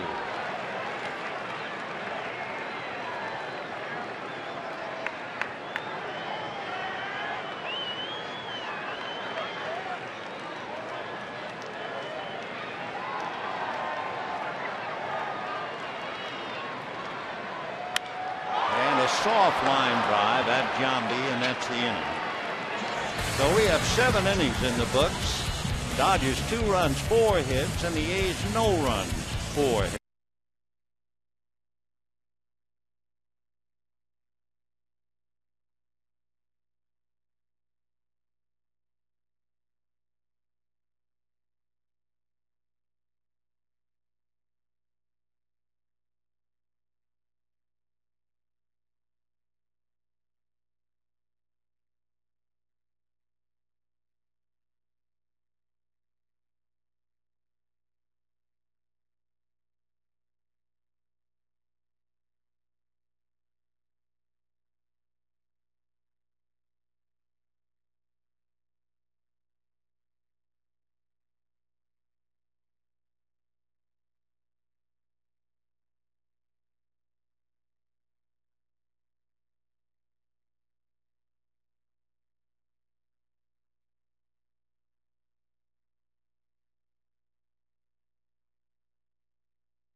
Bullpen a second time.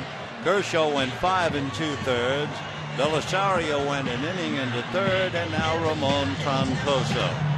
Troncoso getting ready to pitch to Kurt Suzuki, Jack Tusk, and Matt Holliday.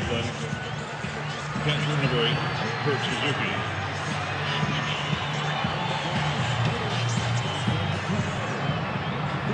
Seeing Kurt Suzuki comes up, it reminds us to remind you the end of the month on the 26th, 27th, and 28th on that weekend. Ichiro Suzuki will be here with the Seattle Mariners. Kurt, meanwhile, flied to left, popped to second, grounded to third. Right. Suzuki 0 for 3, hitting .268. Then you have Cust 0 for 3 and Holiday 1 for 2. 0-2 the count. Ramon Troncoso working on Suzuki. Troncoso 1-0 with a great ERA of 1.5. His strikeout to walk ratio exactly 2-1. 0-2.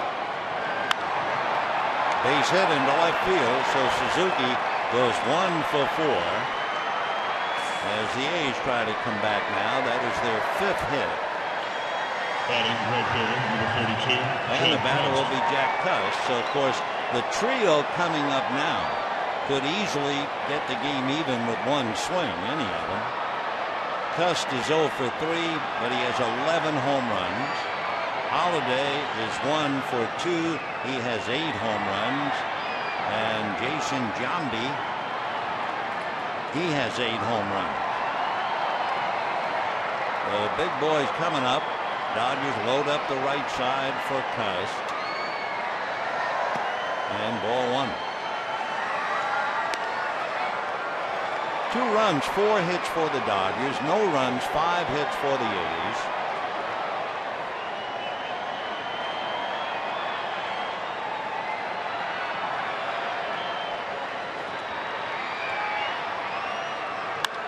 And a high fly ball to left. Pierre is there.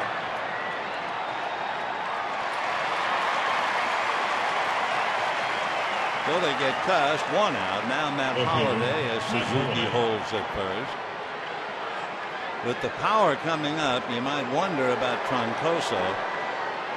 Ramon has a very good sinker. That's one big reason why he has not given up a home run this year. But now another test, Matt Holliday, who has walked, singled, and struck out.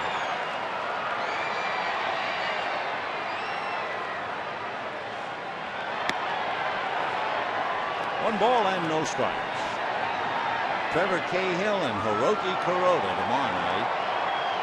Vin Mazzaro and Randy Wolf on Thursday night. Brent Leach up again in the Dodger bullpen. A little foul. Loney coming over. No chance. 1-1.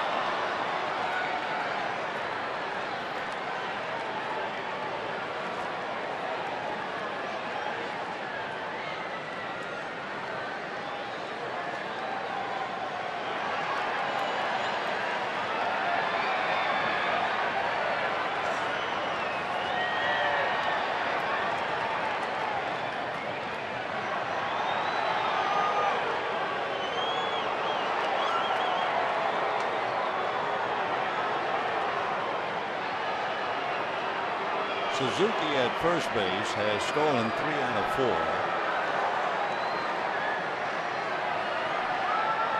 1-1. Fastball missed. 2-1.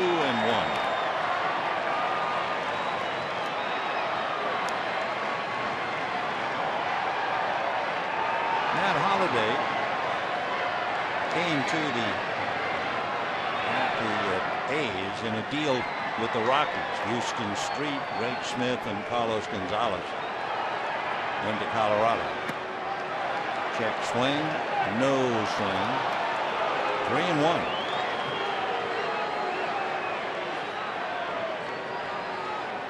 The Suzuki single, Cust flied out, and here's Holliday. 3-1 count, and you know they've green lighted him. I mean, if he likes the location, you've got to expect him to swing.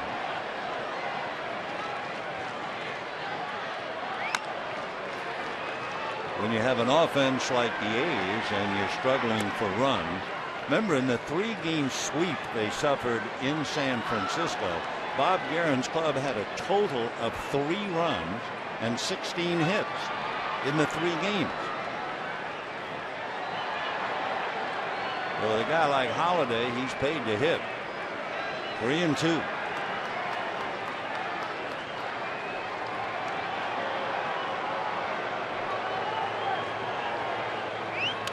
Almost hit him. So Holiday draws the walk. And again, the A's have an opportunity. They had 2 on in the first inning with 2 out, and Giambi struck out. They had second and third with 2 out in the second, and Kennedy grounded out. They left Holiday at first in the third. They had second and third, 2 out in the sixth, and Garcia Parra grounded out. So it's not as if the Dodgers have been in complete control. They have been able to dodge bullets bobbing and weaving, and they have just sent Martin out to the mound. So Giambi followed by Cabrera, and then Crosby. A's left 5 men in the first 3 innings. They have left a total of 7 thus far. Giambi has struck out twice and doubled, and then they left him at third.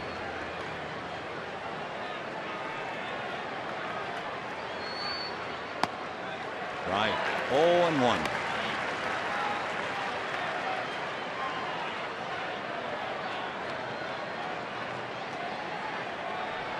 Suzuki at second, Holiday at first. 0-1.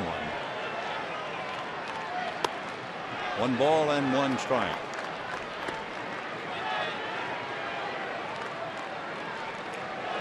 Holiday, the tying run, runs reasonably well. He's stolen 4 out of 6.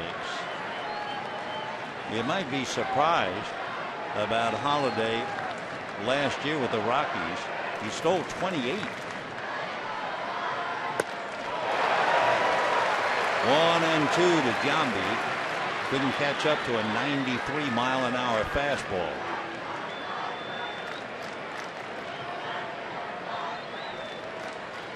One and two.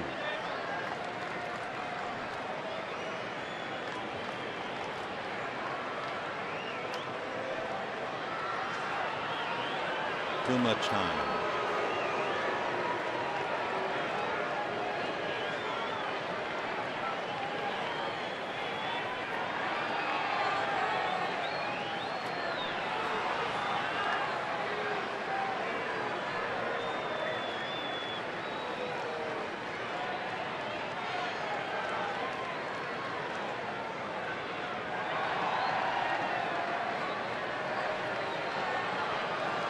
One and two. Suzuki and Holiday out there. And a drive to right. Ethier going back, and this one is going to go over the right field wall. A 3-run home run for Jason Giambi.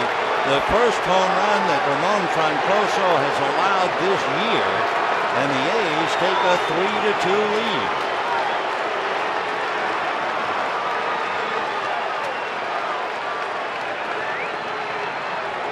So that was the problem for Troncoso. With those home run hitters lined up, one of them was bound to hit it. And actually, Giambi looked like he hit a pitch that was out of the strike zone. Maybe we can take a look at that pitch again while he gets 5s in the dugout. But it is 3-2 in favor of the A's. Fastball strike. Look at the pitch. It's a breaking ball. No, it was up more than I thought. And Giambi just hit her out. Of course, Jason's hit a bunch, as many as 43 for the A's a few years ago. That's a strike. 0-2. 3 runs, 6 hits for the A's, 2 runs, 4 hits for the Dodgers.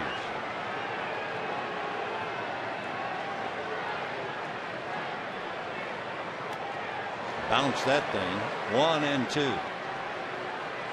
So in the inning, Suzuki singled, Cuss flied to left, Holiday walked, and then Giambi hits it out.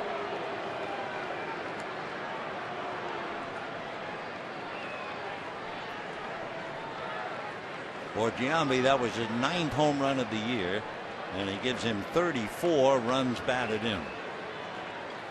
1-2. Fastball.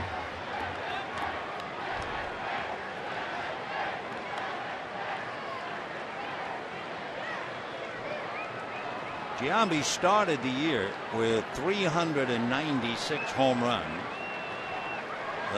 Jason now has 9 more.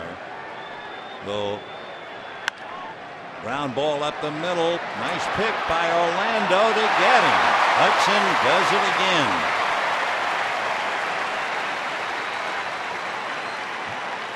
So Orlando Hudson taking a base hit away from another Orlando, Cabrera.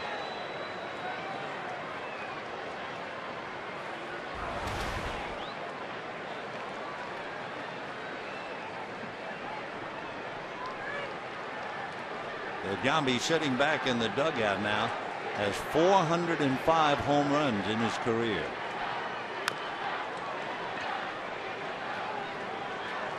Bobby Crosby filling in at third base. Hanahan started and then went out. Bobby was born in Lakewood, lives in Cyprus, and went to Long Beach State. 29 years old, been with the A's since 2003. He was a first-round pick. If you have a long memory, or if you're old enough, his father, Ed, was an infielder for the Reds back in 1973. National Western champions. 1-1. 0-2. Crosby is 6'3", 215 pounder.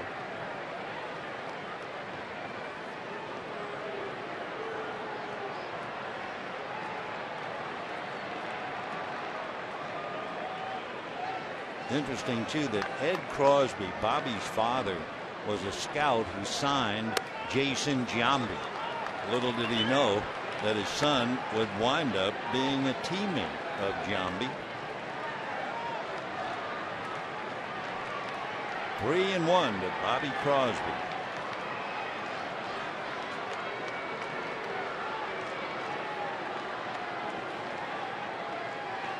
And he drives one to left field, and Pierre's going to watch that one go out, and that's halfway up the pavilion.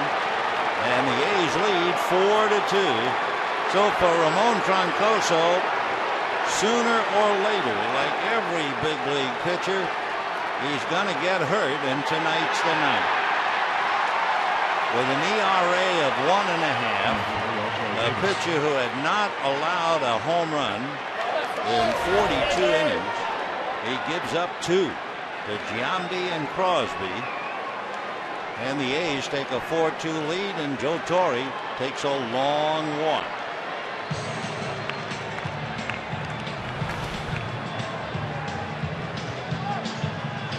So Bobby Crosby hits his 3rd home run of the year before a paid attendance crowd of 41,169.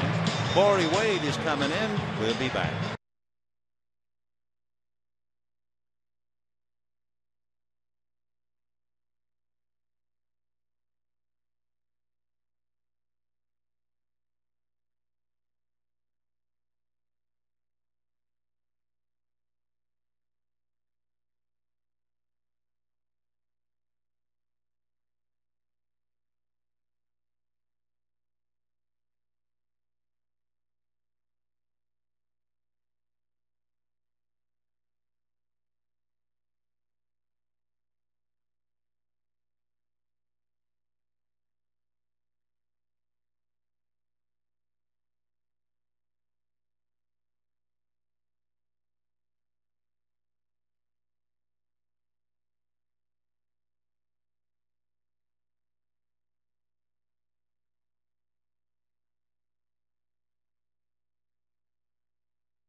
Jason Giambi and Bobby Crosby hit home runs.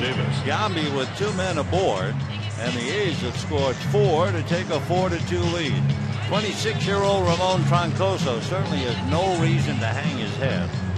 Having gone 42 innings without allowing a home run, he's bitten by the bug tonight, but it happens to all of them. Though it is 4-2 A's, and now Corey Wade will try his luck against Rajay Davis with 2 out in the 8th. The one thing I'm sure that would irritate Troncoso as a professional pitcher is the fact that 2 of the big hits, the count was very much in Troncoso's favor. Suzuki got a base hit on a no-ball 2-strike count, and Giambi hit a home run on a 1-ball 2-strike count. Ball 1. Rajay Davis single to right, fly to right. Thrown out at first by Belisario in the 7th inning. 1-1 the count to Davis. That first name, as we said, means king in Sanskrit, is Rajai.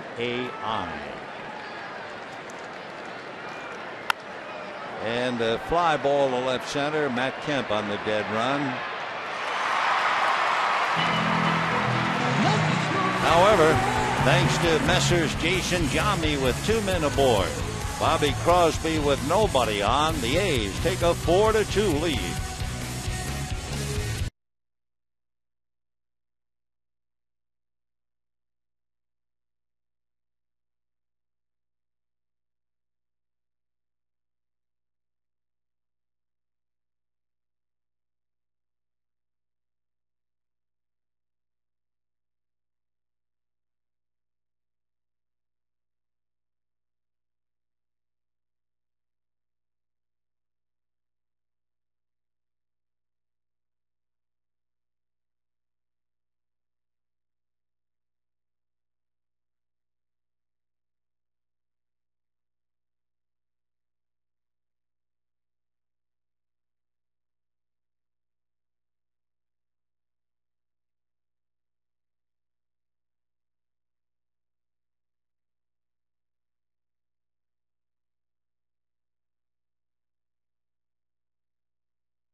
Inning, and it'll be Raphael Furcal, Orlando Hudson, and then Casey Blake in that order.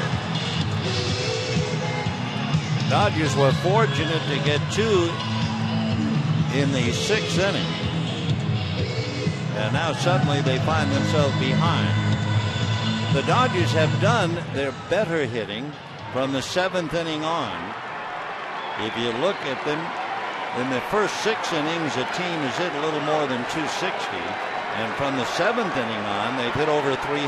So let's see what they do in the 8th. Slap bunt, 0-1. Raphael trying to slap that ball towards shortstop, 0-1. Grounded to short, grounded to third, and popped up to Adam Kennedy at second. That's a strike. So Raphael in the hole, 0-2 with Orlando Hudson on deck.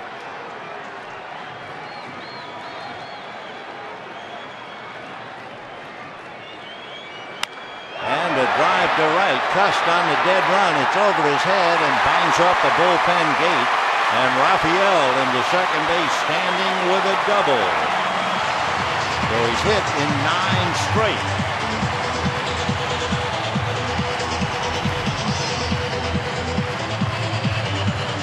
So Furcal drills it off the gate. And the Dodgers now have Hudson, Blake, and Loney coming up.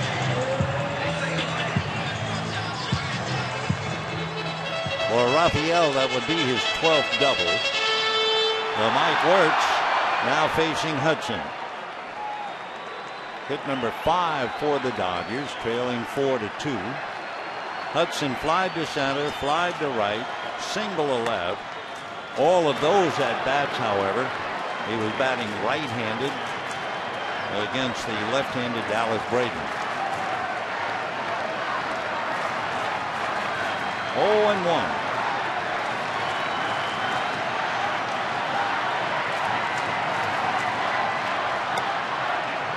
One and one. Down in the Oakland bullpen, Andrew Bailey and Craig Breslow begin to heat up. Breslow left-handed.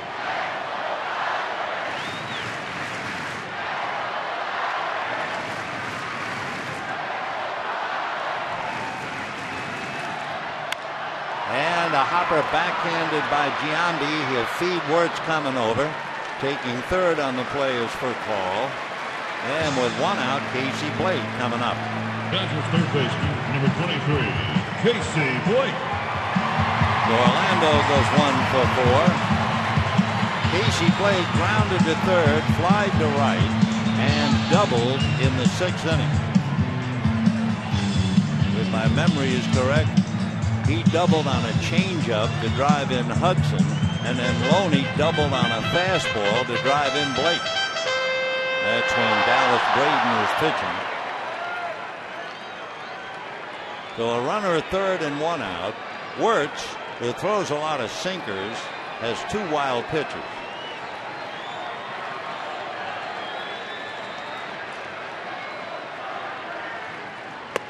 And a strike.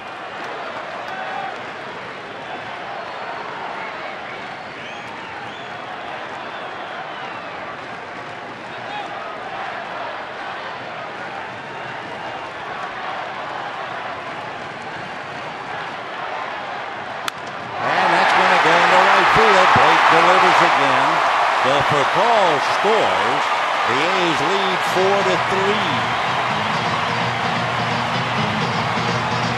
So Casey with 2 ribbies. And Bob Guerin on his way to the mound.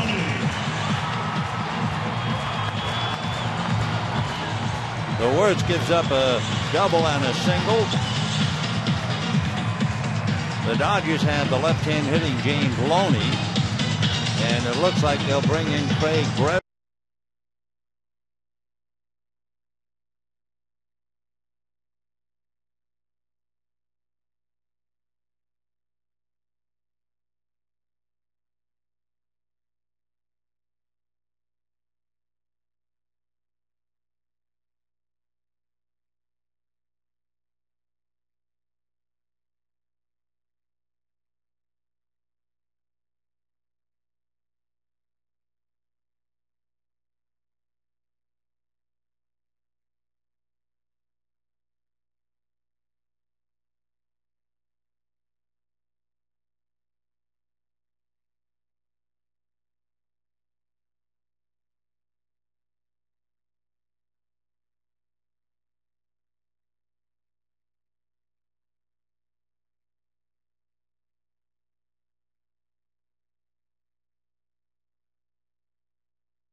Well, the A's need a doctor, and they hope they have the right one on the mound in left-hander Craig Breslow. Breslow has a degree in molecular biophysics and biochemistry from Yale University. He specialized in stem cell research, motivated to enter medicine because his sister had thyroid cancer. He beat the disease, but he made up his mind to pursue a career in medicine. And as he said, I can always go back to med school when I'm 40 years old, but you have a very narrow time frame to pitch in the big leagues. So he's going to play baseball now, and when that's over, he'll head for the world of medicine. Craig Breslow out of Connecticut and out of Yale. We'll see how much bulldog is in him here. 1 ball and no strikes. Breslow working on Loney and vice versa. James had the double on the fastball against Braden. He hit the wall in right center to drive in a run. Ball 2. Breslow over the top fastball. Curveball, a cutter, kind of a slurve and a changeup.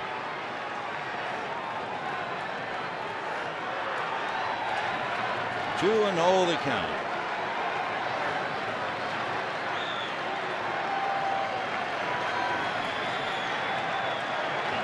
Fastball for a strike.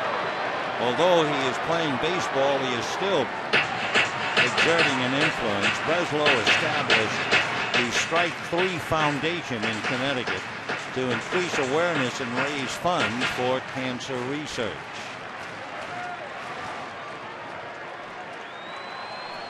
Two and 1. Watching Blake.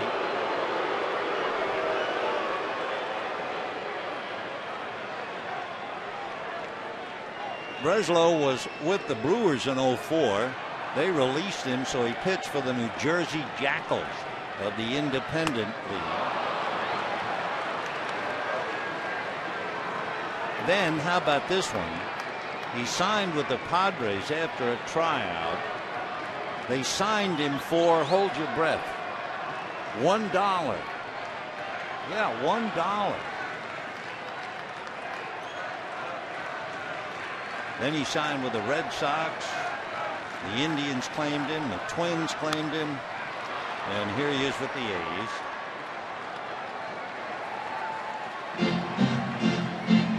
He's always been tough on left-handers. With the Padres, left-handers hit .063 against him. Last year, left-handers hit .183 against him. And so far this year, left-handers are hitting .183 against him. 3 and 2 to Loney.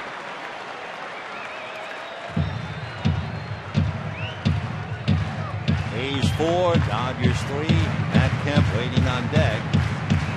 3 and 2, 1 out.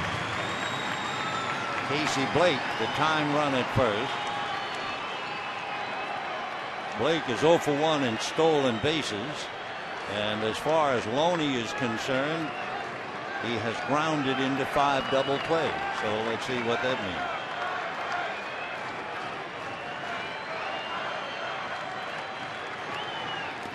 And a check swing on ball 4.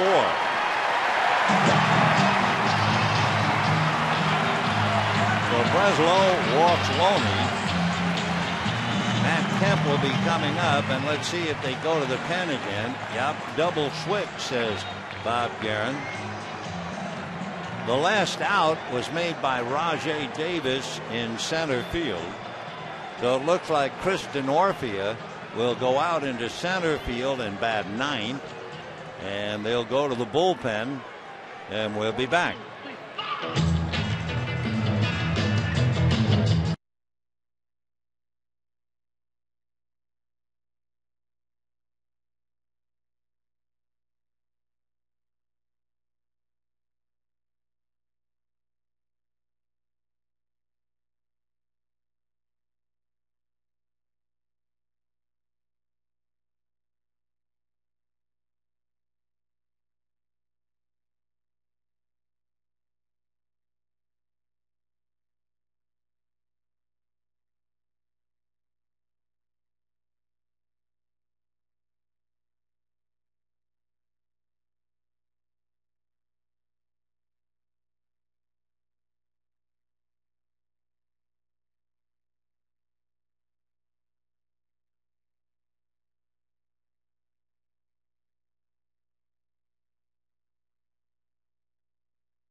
only to walk in.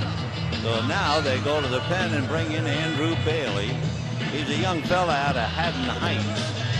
He is 25 years old, went to Wagner University, and has only been a pro since '06. He was drafted by the Brewers after he underwent Tommy John surgery, but he didn't sign. He went to Wagner for his senior year. Then he signed with the A's. Number 40, Andrew Bailey. Fastball, curveball, changeup. Throws pretty hard, up to 95. And he's another big fella. They like big guys to pitch. He is 6'3", 220. Center fielder, number 27, Matt Kemp. Well, here's Matt Kemp with 2 on, 1 out, 1 in, 8th inning, and the A's lead the Dodgers 4-3.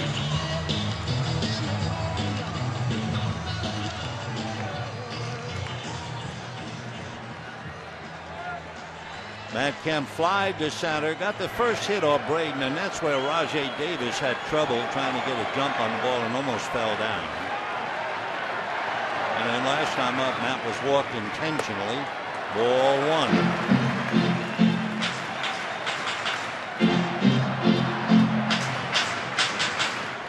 Matt batting .309, 8 home runs, 35 runs batted in. On deck, Andre Ethier. 1-1. That was a good fastball.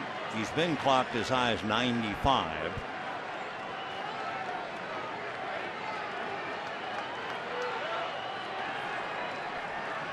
One and one. Little breaking ball. 2-1.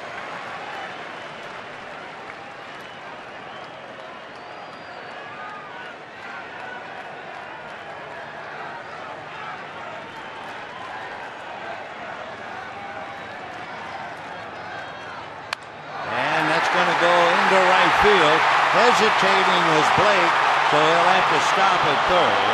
And the bases are loaded with 1 out for the former Oakland A, Andre Ethier. How about that one? So Casey Blake at third. The ball was so softly hit, Boa wasn't sure whether Kennedy could catch up to it. And then by that time, Jack Cust was all set to pull the trigger on a throw to the plate. So the bases are loaded. Breslow came in and gave the walk. Bailey gives up the single after Wirtz had given up the double and a single. Andre Ethier grounded to short, walk, fly to center. No slams.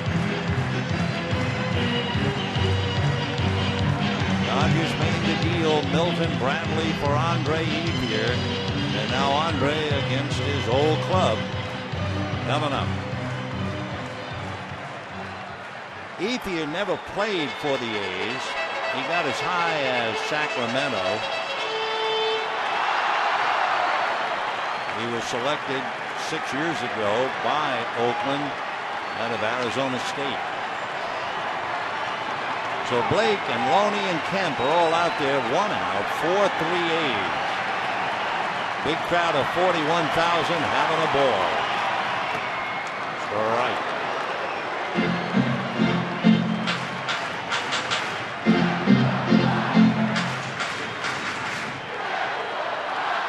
Blake at third, Loney at second, Kemp at first.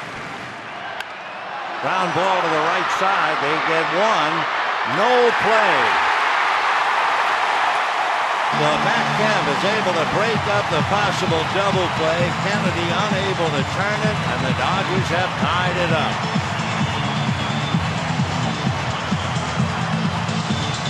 That was a big play by Matt Kemp to prevent Adam Kennedy.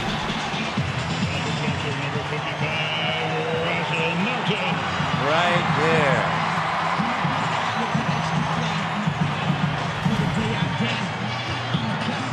So Blake carries in the tying run.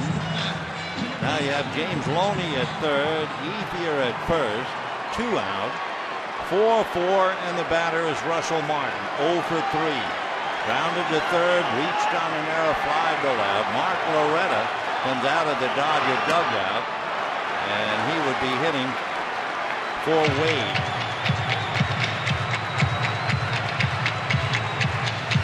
One ball and no strikes. Russell Martin hitting .240 and fighting a slump.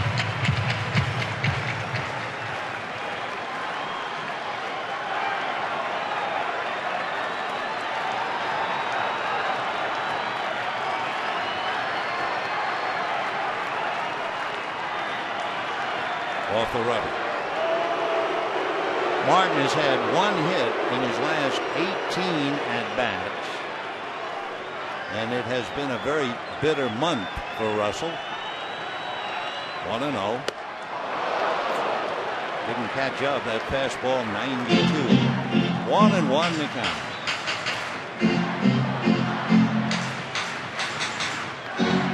Loney at third. And Ethier at first. 4 runs, 7 hits for each side. Fastball. 1-2. So he couldn't catch up on 193, and he looks at another one. 1-2 to Russell.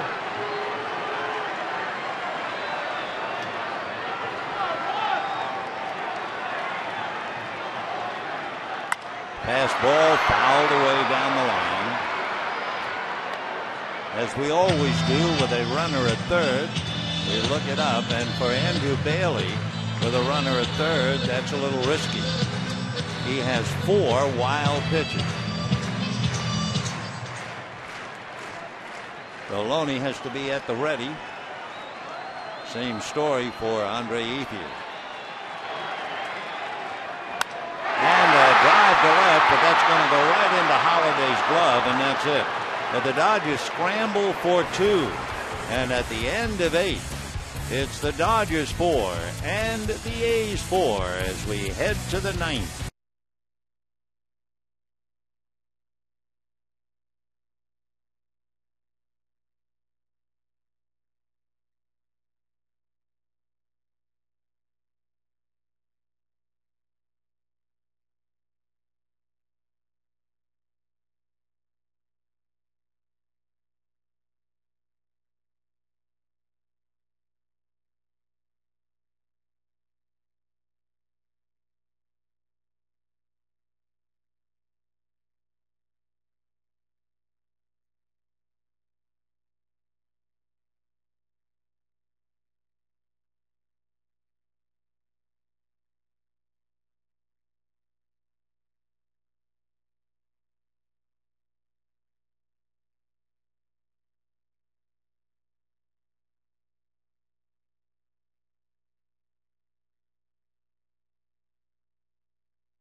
Tie as we go to the 9th inning. So Kershaw, Belisario, Troncoso, and Wade, Braden and Wirtz and Breslow with Bailey on the outside, all not involved in the decision. And the birthday boy, Jonathan Broxton, coming in. Broxton celebrating his 25th birthday today. And last week, his wife presented him with a bouncing baby boy named Jonathan. Broxton has been absolutely magnificent. He is 6-0, an ERA of 1.4, and 16 saves. In interleague play in 20 games against the American League, His earned run average is 0.8.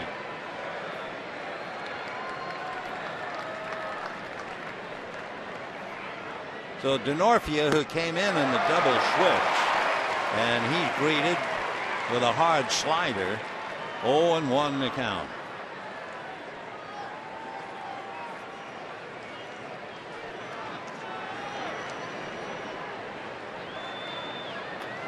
Denorfia, a 19th round pick by the Reds. Ground ball to Furcal in the dirt. Dug out nicely by Loney. So one away here in the 9th inning. Second baseman. The batter will be Adam Kennedy. Little sidearm throw by Furcal, and usually you'll have a tendency to throw a sinker, but Loney made his usual nice play. So one out, and Adam Kennedy singled and grounded out, fly deep to left and grounded out again. Adam is 1 for 4, batting .312. Fastball strike.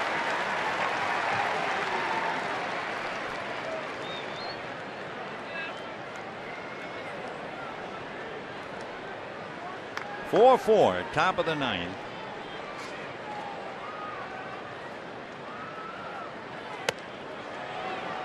When the Dodgers come up in the bottom of the 9th inning, Broxton's spot is due up first, then Pierre and Furcal. And Broxton has not had an at-bat this year. Dodgers have several players eligible. Little ground ball. Loney hangs it for Broxton coming over. 2 down in the 9th. Available for the Dodgers, Mark Loretta, who was out on deck when Martin lined out. Loretta, Ausmus, Castro, and Ellis. A.J. Ellis is a catcher, so the Dodgers now have 3 catchers.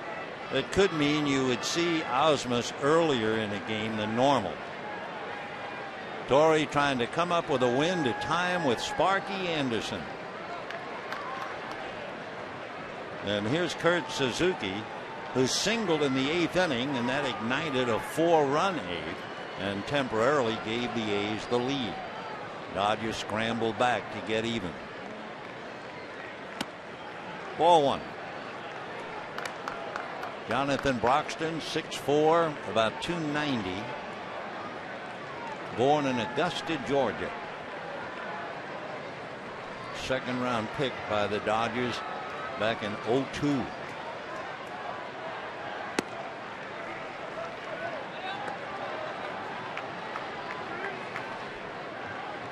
His mastery of left-handers is amazing.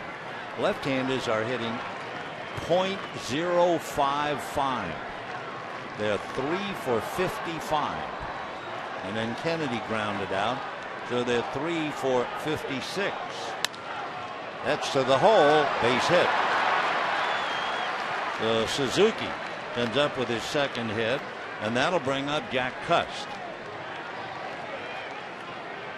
So you have a hard-throwing pitcher who records a lot of strikeouts against a guy who strikes out a lot in Jack Cust. Interesting combination. Broxton's strikeout to walk ratio is almost 5-1. 53 strikeouts and 11 walks. Cust tonight has struck out twice and flied to left twice. Pierre out there in left field plays him like a right-handed hitting home run threat. Very beat. Ball 1.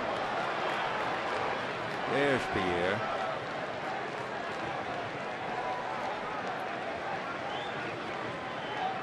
One ball and no strikes to Jack.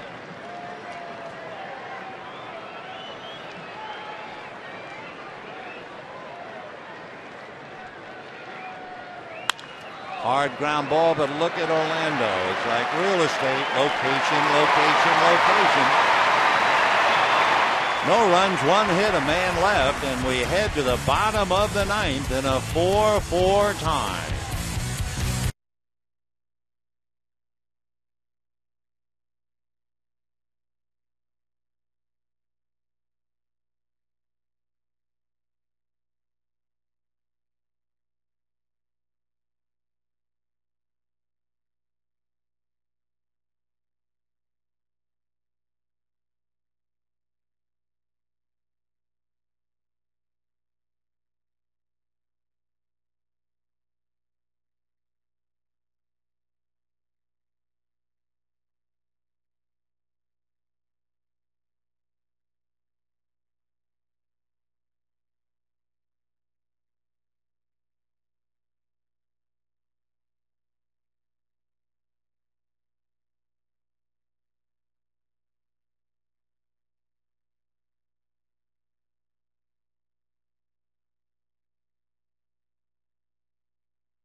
Started with 2 out in the 6th inning. Hudson singled.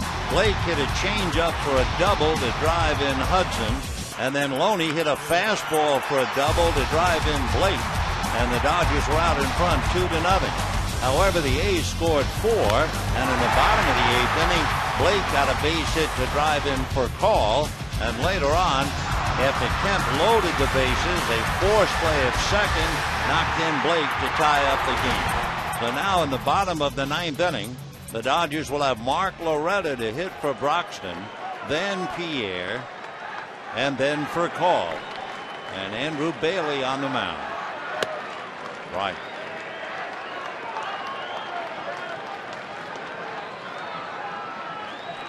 So Mark Loretta pinch hitting and having a good year. 1 ball and 1 strike. 8 for 25 with 5 walks for Mark.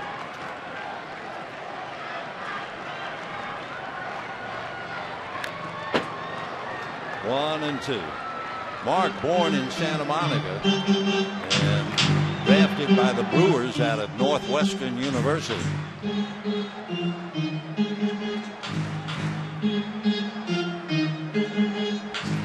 Mark's dad on the road as an international banker, and he hits a sharp curveball to Crosby, who throws him out. 1 away. So Bobby Crosby makes a good play to get Loretta, and the batter will be Juan Pierre. Down in the Dodger bullpen, since they batted for Broxton, Guillermo Mota begins to loosen up. Pierre flied to left, grounded to second, grounded to short, lined out to first. 0 for 4. Strike.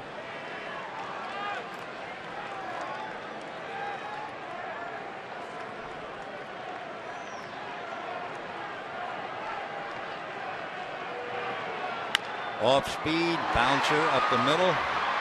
Kennedy is there. 2 down in the 9th inning and a 4-4 tie, and Rafael Furcal coming out. It was Furcal who started the rally in the 8th inning when he doubled to right. Rafael is 1 for 4.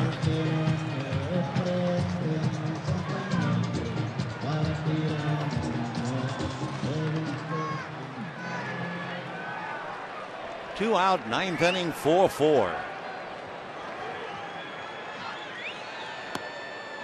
Right.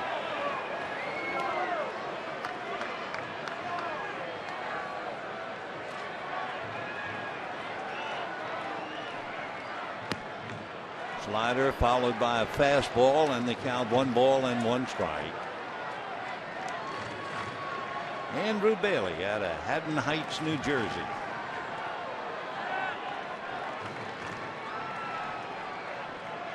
Fastball, 1 and 2.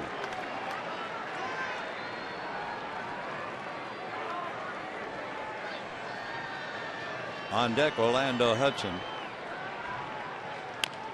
Little curveball fouled off. When the Dodgers scored in the 6th inning, they did it with 2 out.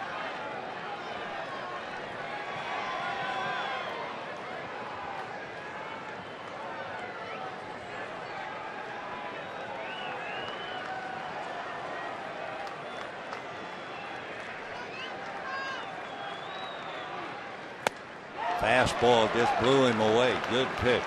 So the Dodgers go quietly in the 9th, and at the end of 9, they're all locked in 4-4.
All locked in 4-4.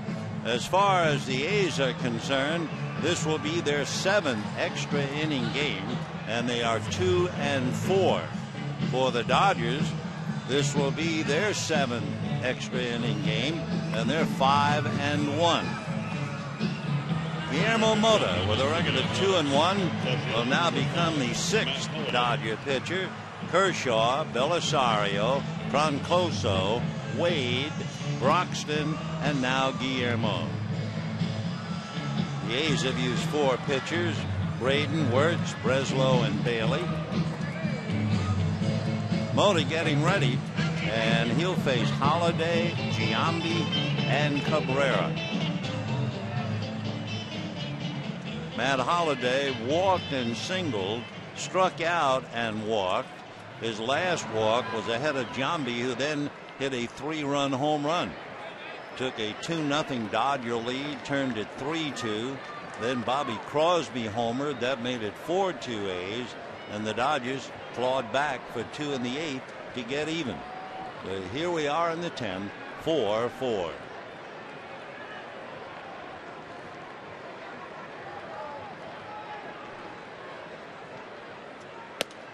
Fastball strike. Guillermo Mota against Holliday. Holliday is 1 for 3 against him.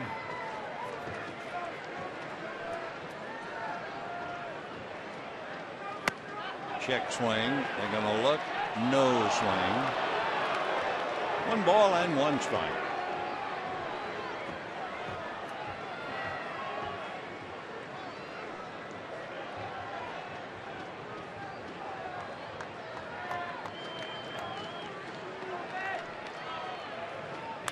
Foul back.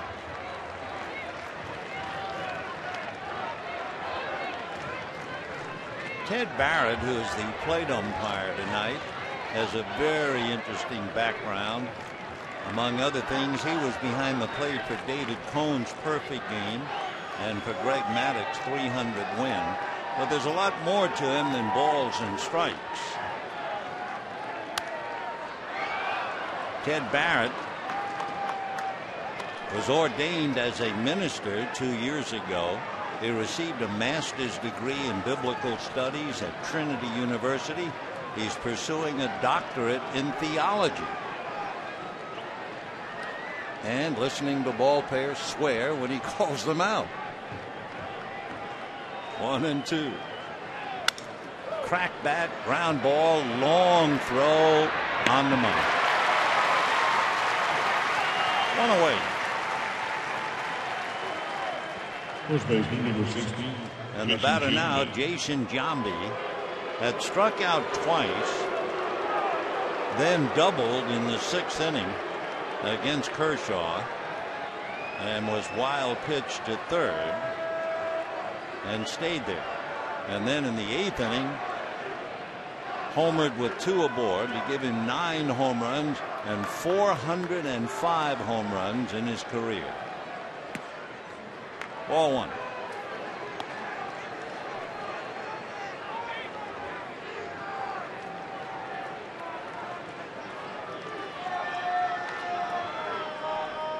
One and 0 to Jason. 2-0. Giambi is 6'3" and 230, 38 years old. A's signed him back in 1992. Foul ball. Came up in 95 out of Cal State Long Beach. Born in West Covina.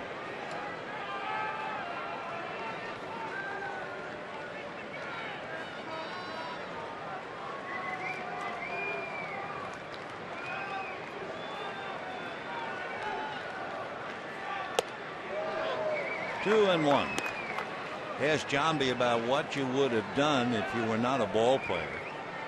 Jason said, I didn't have a backup plan. If I didn't make it in baseball, I'd probably be supersizing fries right about now.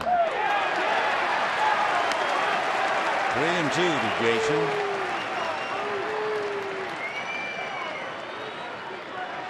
Way back, he played on the U.S. Olympic team in Barcelona, Spain. That was in 1992. His dad was a catcher in junior college, but had bad knees, so he didn't go anywhere. And then Giambi goes back to the dugout, having struck out 3 times. So 2 out in the 10th inning. Orlando Cabrera. Fastball with a little movement to it. And the batter now, Orlando Cabrera. Cabrera walked, fouled out, walked again, and grounded out. So Giambi a 3-run home run and 3 Ks along with a double. Ball 1. Mota thrown hard. He hit 95 on that pitch. Cabrera came up to the big leagues in 1997. 1-1.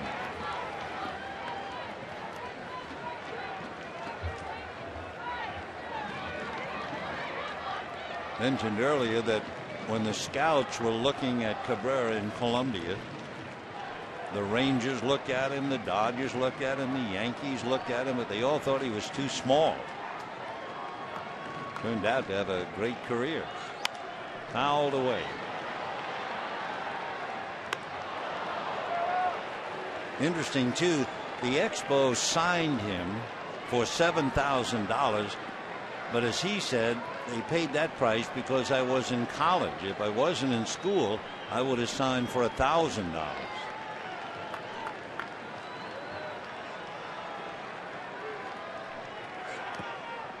2-2.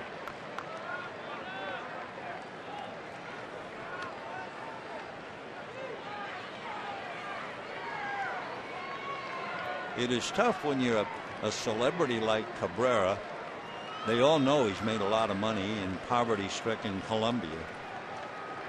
It's a big problem. 2-2.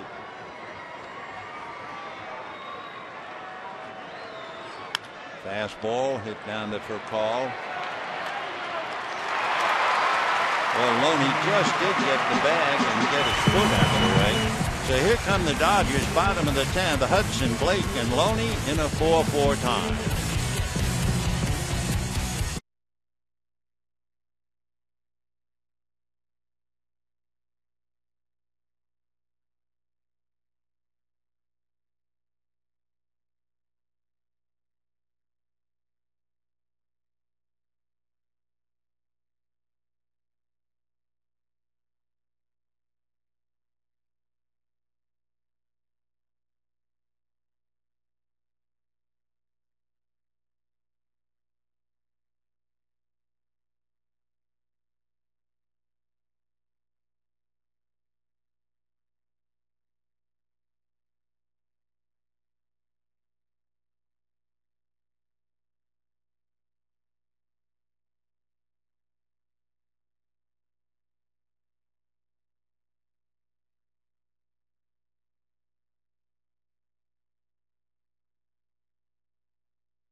Bottom of the 10th inning, and Brad Ziegler is now called in out of the Oakland bullpen.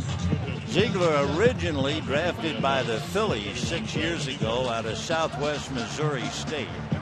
In high school, he was pretty good friends with Albert Pujols, and he finally made his major league debut the end of May last year at the age of 28.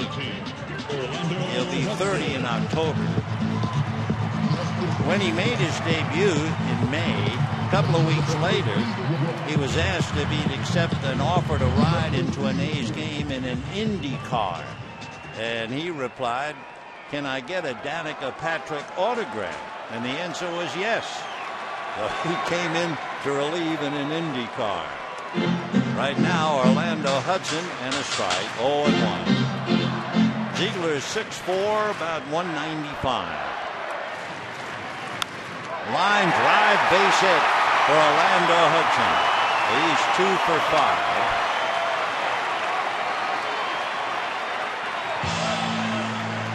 Dodgers with 8 hits, 4 hits against the starter, Dallas Braden, 2 against Wirtz, base hit against Bailey, and now this one against Ziegler.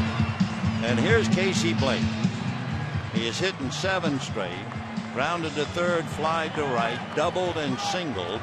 He has scored twice, and he has knocked in 2.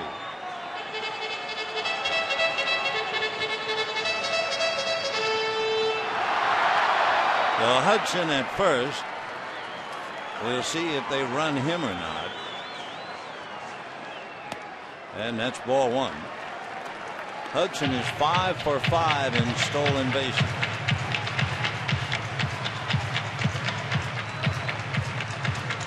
You know, we talked about Ziegler arriving in an Indy car. He also flew with the Blue Angels in January of this year. 2-0 the count. His brother-in-law was training to be a pilot with the Marines, and one thing led to another, and there he was flying with the Blue Angels. 2-0.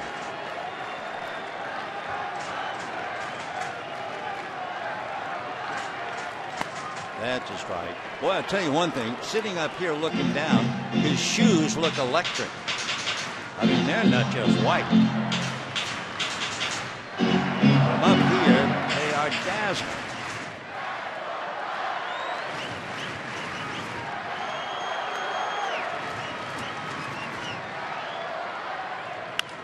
Bouncer over the mound.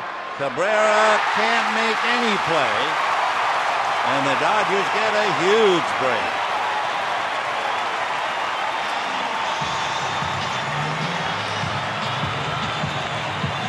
So now the Dodgers have first and second, nobody out. High chopper over the mound. Cabrera charging and comes up with a glove full of empty. So it'll be an error charge to Cabrera. And the Dodgers now first and second, nobody out. Remember, the Dodgers are 11-1 in one-run games. Now here's Loney. 2 on and nobody out. In case you wonder, Loney has not been asked to sacrifice this year. Giambi is up, and Crosby is about even with the bag at third.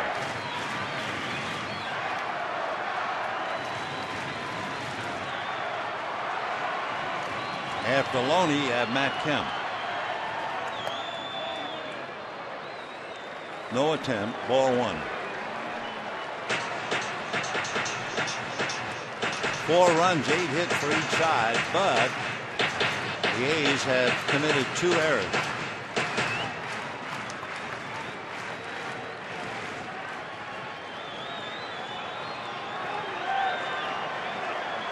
One ball and no strikes. The bunt is out in front of the plate. Foul ball. No play. No play. Ted Barrett called it immediately. 1-1 to count.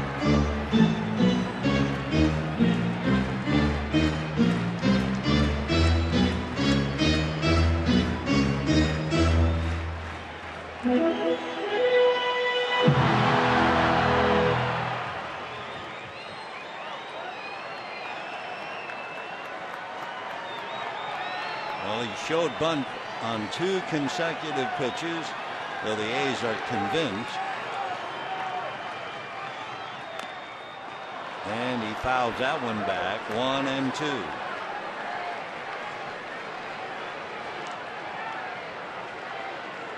Now we'll see if the bunt is still on with 2 strikes.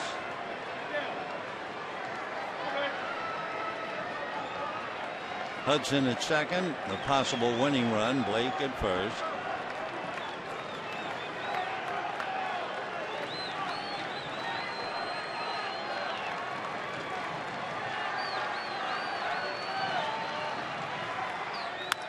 Bouncer up the middle. On the bag for one is Kennedy. The throw pulls Giambi off the bag, and he claimed he tagged him going by. And Bob Guerin will come out and argue. It was a good play by Giambi. It looked like he came off the bag, but he tagged him. And Guerin now is out there arguing. Adrian Johnson can't do very much but listen. So instead of 2 outs, they're now going to ask Johnson to talk to Ted Barrett to see if he saw the play a little differently. Adrian Johnson is out of Texas and lives in the Lone Star State. And all 4 umpires will get into it. How'd you see it? How'd you see it? You can see there's one. Now watch. Giambi comes off the bag and then looks like he got Loney easily coming down the line.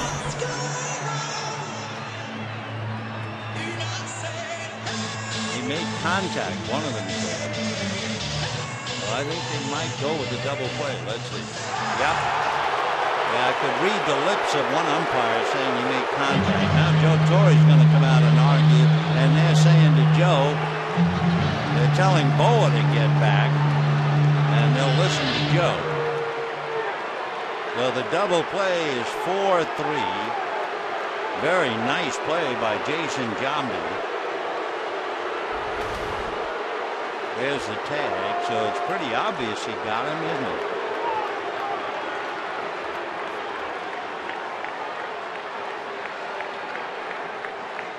The A's wanted to explode on the call.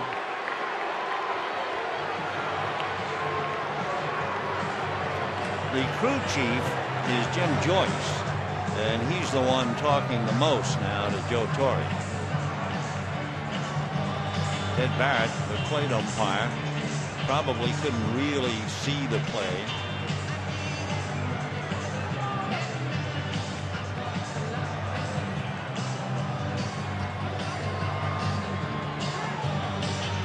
Anyway, we have 2 out.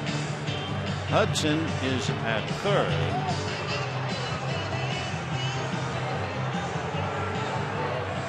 And Matt Kemp will be coming up, followed by Ethier.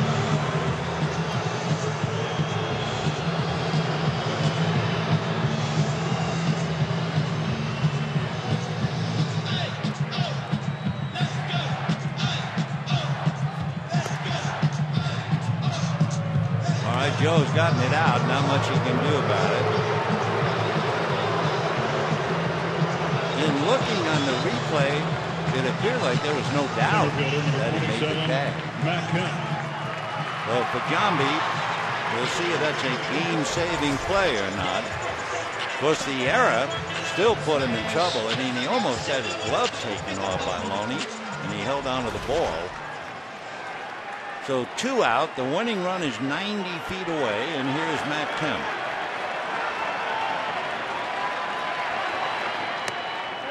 And ball 1. As we always do, we look up Ziegler. He does not have a wild pitch.